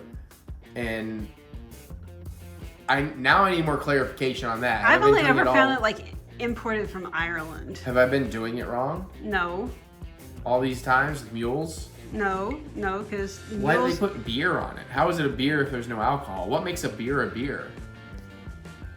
I mean, you've drank root beer all your life. No, I haven't. I fucking hate root beer. You don't like root You beer? love root beer. Oh, okay. That's a good point. There's no alcohol. Well, that's a whole... comment below if you understand. Tell me. I guess I'm going to have to Google that shit. That's a good question. I can't believe I've never considered it. What the fuck makes beer beer if not alcohol? It obviously has to be something else, or how do they call root beer beer if it's not beer? Is it a wheat thing? I know I need to taste test it, but I'm so fucking curious now. You're pulling a What mom. makes beer beer? You're pulling my mom. You realize that? Probably. Water, malt, hops, and yeast. I guess there's not alcohol in it. It's built of that. I should have thought that through. Barley.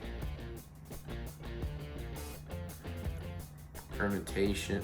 You know what? I'll learn that off camera. Me learning on camera is boring. Now let's try this motherfucker.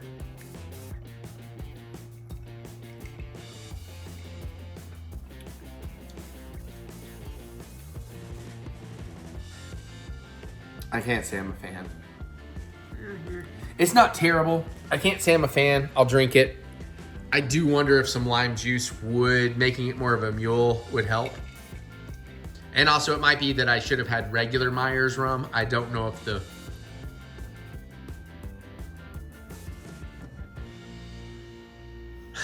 Do you want me to make one of my Dark and Stormies? No, because I'm... For comparison? I mean, in the future maybe, but not right now, because it's late and then I have to drink all that, because you ain't drinking it. But I mean, what do you give me your thoughts then? Yeah, no, this is not the again, that flavor profile is not correct, I think, for this drink. I tell you what, I will do this. I don't want to go as hard as having a Dark and Stormy. But when you make your Dark and Stormies, tell me your recipe. It's Kraken rum. Yeah, I'll put in like a couple ounces of Kraken rum and then just top it off with ginger beer. And when you top one of those cans, what do you think? Use half that can, whole can, third a can, roughly. Ballpark it. About half a can, I think. Okay. It's one of those things I never actually measured out. I just made one of your little diamond glasses and... Understood. I've never tried Kraken black spice rum. So I'll just fucking try some of your rum. You want palate cleanse first? No. I mean, I will, but no. I don't want a lot. That's good. Unless you're not, no, you don't need to. You know what it tastes like.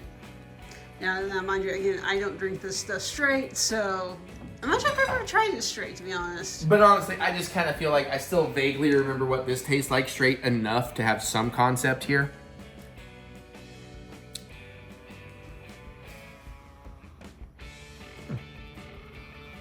It smells pretty good.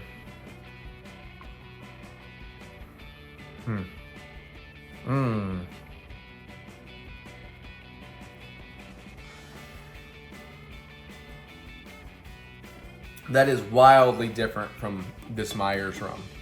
Here, as I said, I don't think That I've is ever tried actually, it straight. that I could drink straight.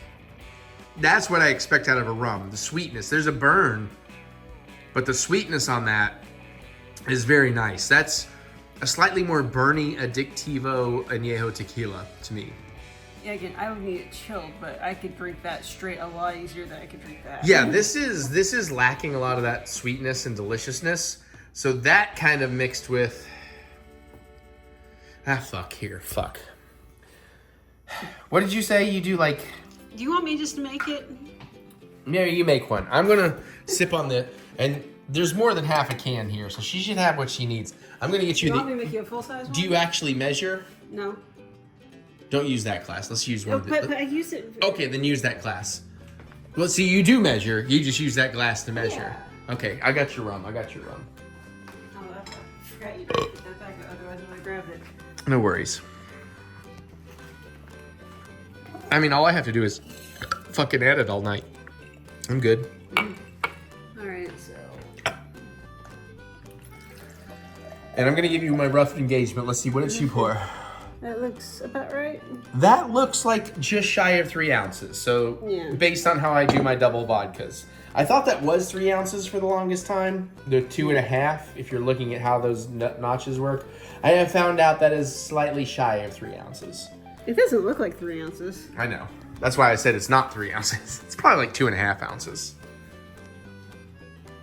And again, these are rough measurements based on tests I did years ago. And I'm gonna drink this other drink too, so. Then I put the ice in. I need a rough idea of how That- much actual alcohol I'm putting in. No, I understand. That's exactly how I do my vodka sodas. Because if I'm gonna use that glass for measuring, yeah. How many cubes of ice did you put in there, just for reference? Roughly. 6, 7. Okay. I was not counting. No, that's fine. Again, I'm just trying to keep it somewhat scientific so I know how to repeat this. This is what I mean by pouring it gently. Uh-huh. No, I understand that. I'm telling the people at home. Okay, no. Are you... Okay, so I poured 3 ounces out of that, out of a 7. So that's about 7.5. So that's 4.5 ounces of ginger beer. Yeah. Yeah, no, you can use that. That's fine. You want one of these straws or you want? I don't care. Go do whatever you want. You're good. I'm gonna sip this other one more time. Apparently, I found out where all the rum has gone tonight. It's gone into my system. You want me to test it first, or? And make sure so you can tell me how close it is to what I should be experiencing, since you're more familiar. Yeah, this is so much better. Okay. Oddly, it's not as close as I thought it would be. Well, you didn't really give it a whole lot of time, but. Okay, I'm gonna give you the hand off the camera. I mean, I'll take another one of these for camera. Like, this should be the thumbnail. Ah!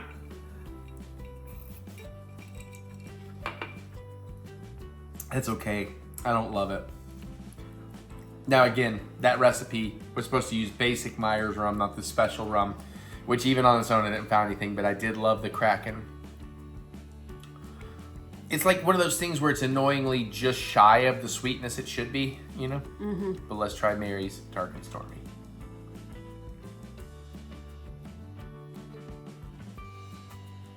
Oh, that's so fucking much better.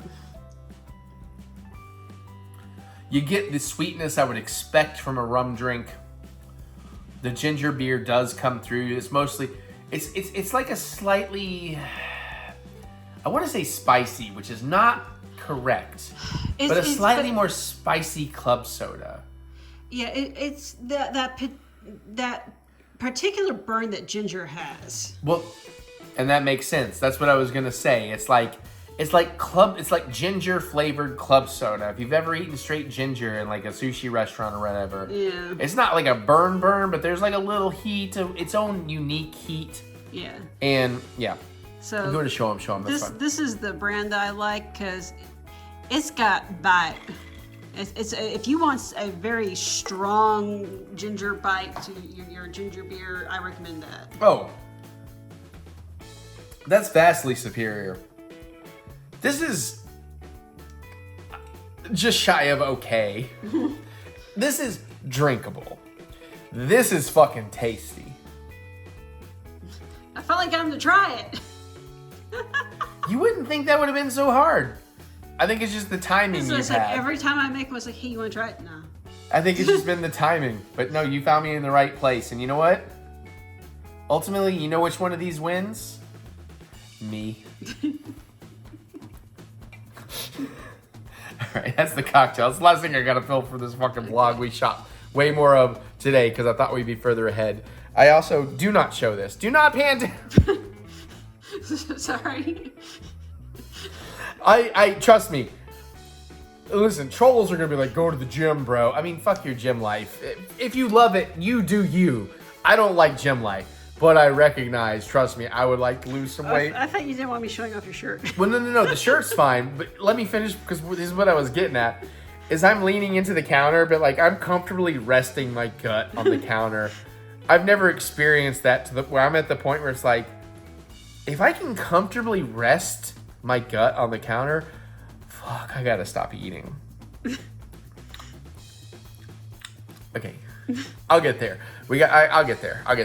All right, we gotta watch a little. Oh, okay, Mary's gonna go to bed soon, so we're gonna watch a little more WWE Raw. And cheers, Eric. Listen, that's the goddamn winner. All right, listen. Mary's wins hands down. Her cracking Dark and Stormy. And we talked about it, and I thought, fuck it, I'll film it. Let's see. I have half a lime I cut up a while back. I think it's still in good shape. Let's see if some lime. I mean, I can't make that worse. Well, I could. No, I could. Other side, I think. Yeah, I just saw it. And yeah, this lime still looks good, and it's old enough. I need to get rid of it anyways. Oh, jeez. Fuck. It's not super tender. Do you want the squeezy thing? No, let's just squeeze some in. I'm not gonna squeeze all of it in. A couple of really strong squeezes. Mix it up. This is the Myers rum, in case you've forgotten the last 3 seconds between cuts. And we can add more if it improves it. We're gonna have to give that to your dad and someone to try, see what he thinks of it.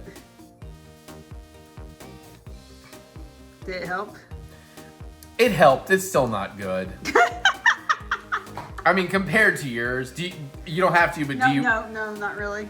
It helped, but you know what really is happening right now? You're too drunk to care? No, it just tastes more like lime. Now I'm just tasting lime juice with a hint of an undersweet rum and a hint of ginger.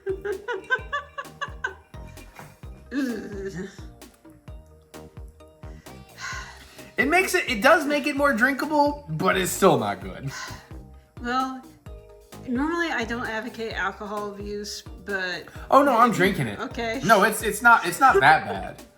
There is a point I will throw alcohol out. This is not that point, but that's not good. Don't do that. Have you ever tried... I don't want to ruin yours, though. Yours is really... I'm not going to ruin yours. Yours is fucking tasty. All right, that's the cocktail. All right, so this was a heck of a vlog. Didn't in time for the cats, even though it's probably an hour late. That's my fault, probably. All right, so thank you, everybody, for joining us. I'm excited for y'all to see next week's vlog. I haven't edited it. I don't know if it's as good as I think it is, but I know what I lived, and I hope the vlog shows a lot of that.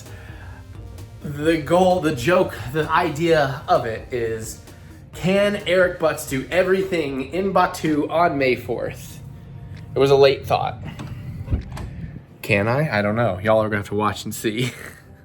I ain't gonna spoil it. And then the one after that is, will TheEricButts survive drinking around the world and beyond?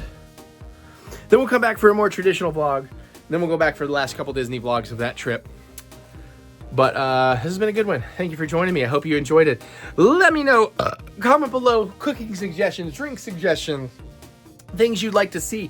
Do you want more information on the Kyber crystals? Do you want more information on the lightsabers? Whatever. Comment, let me hear it.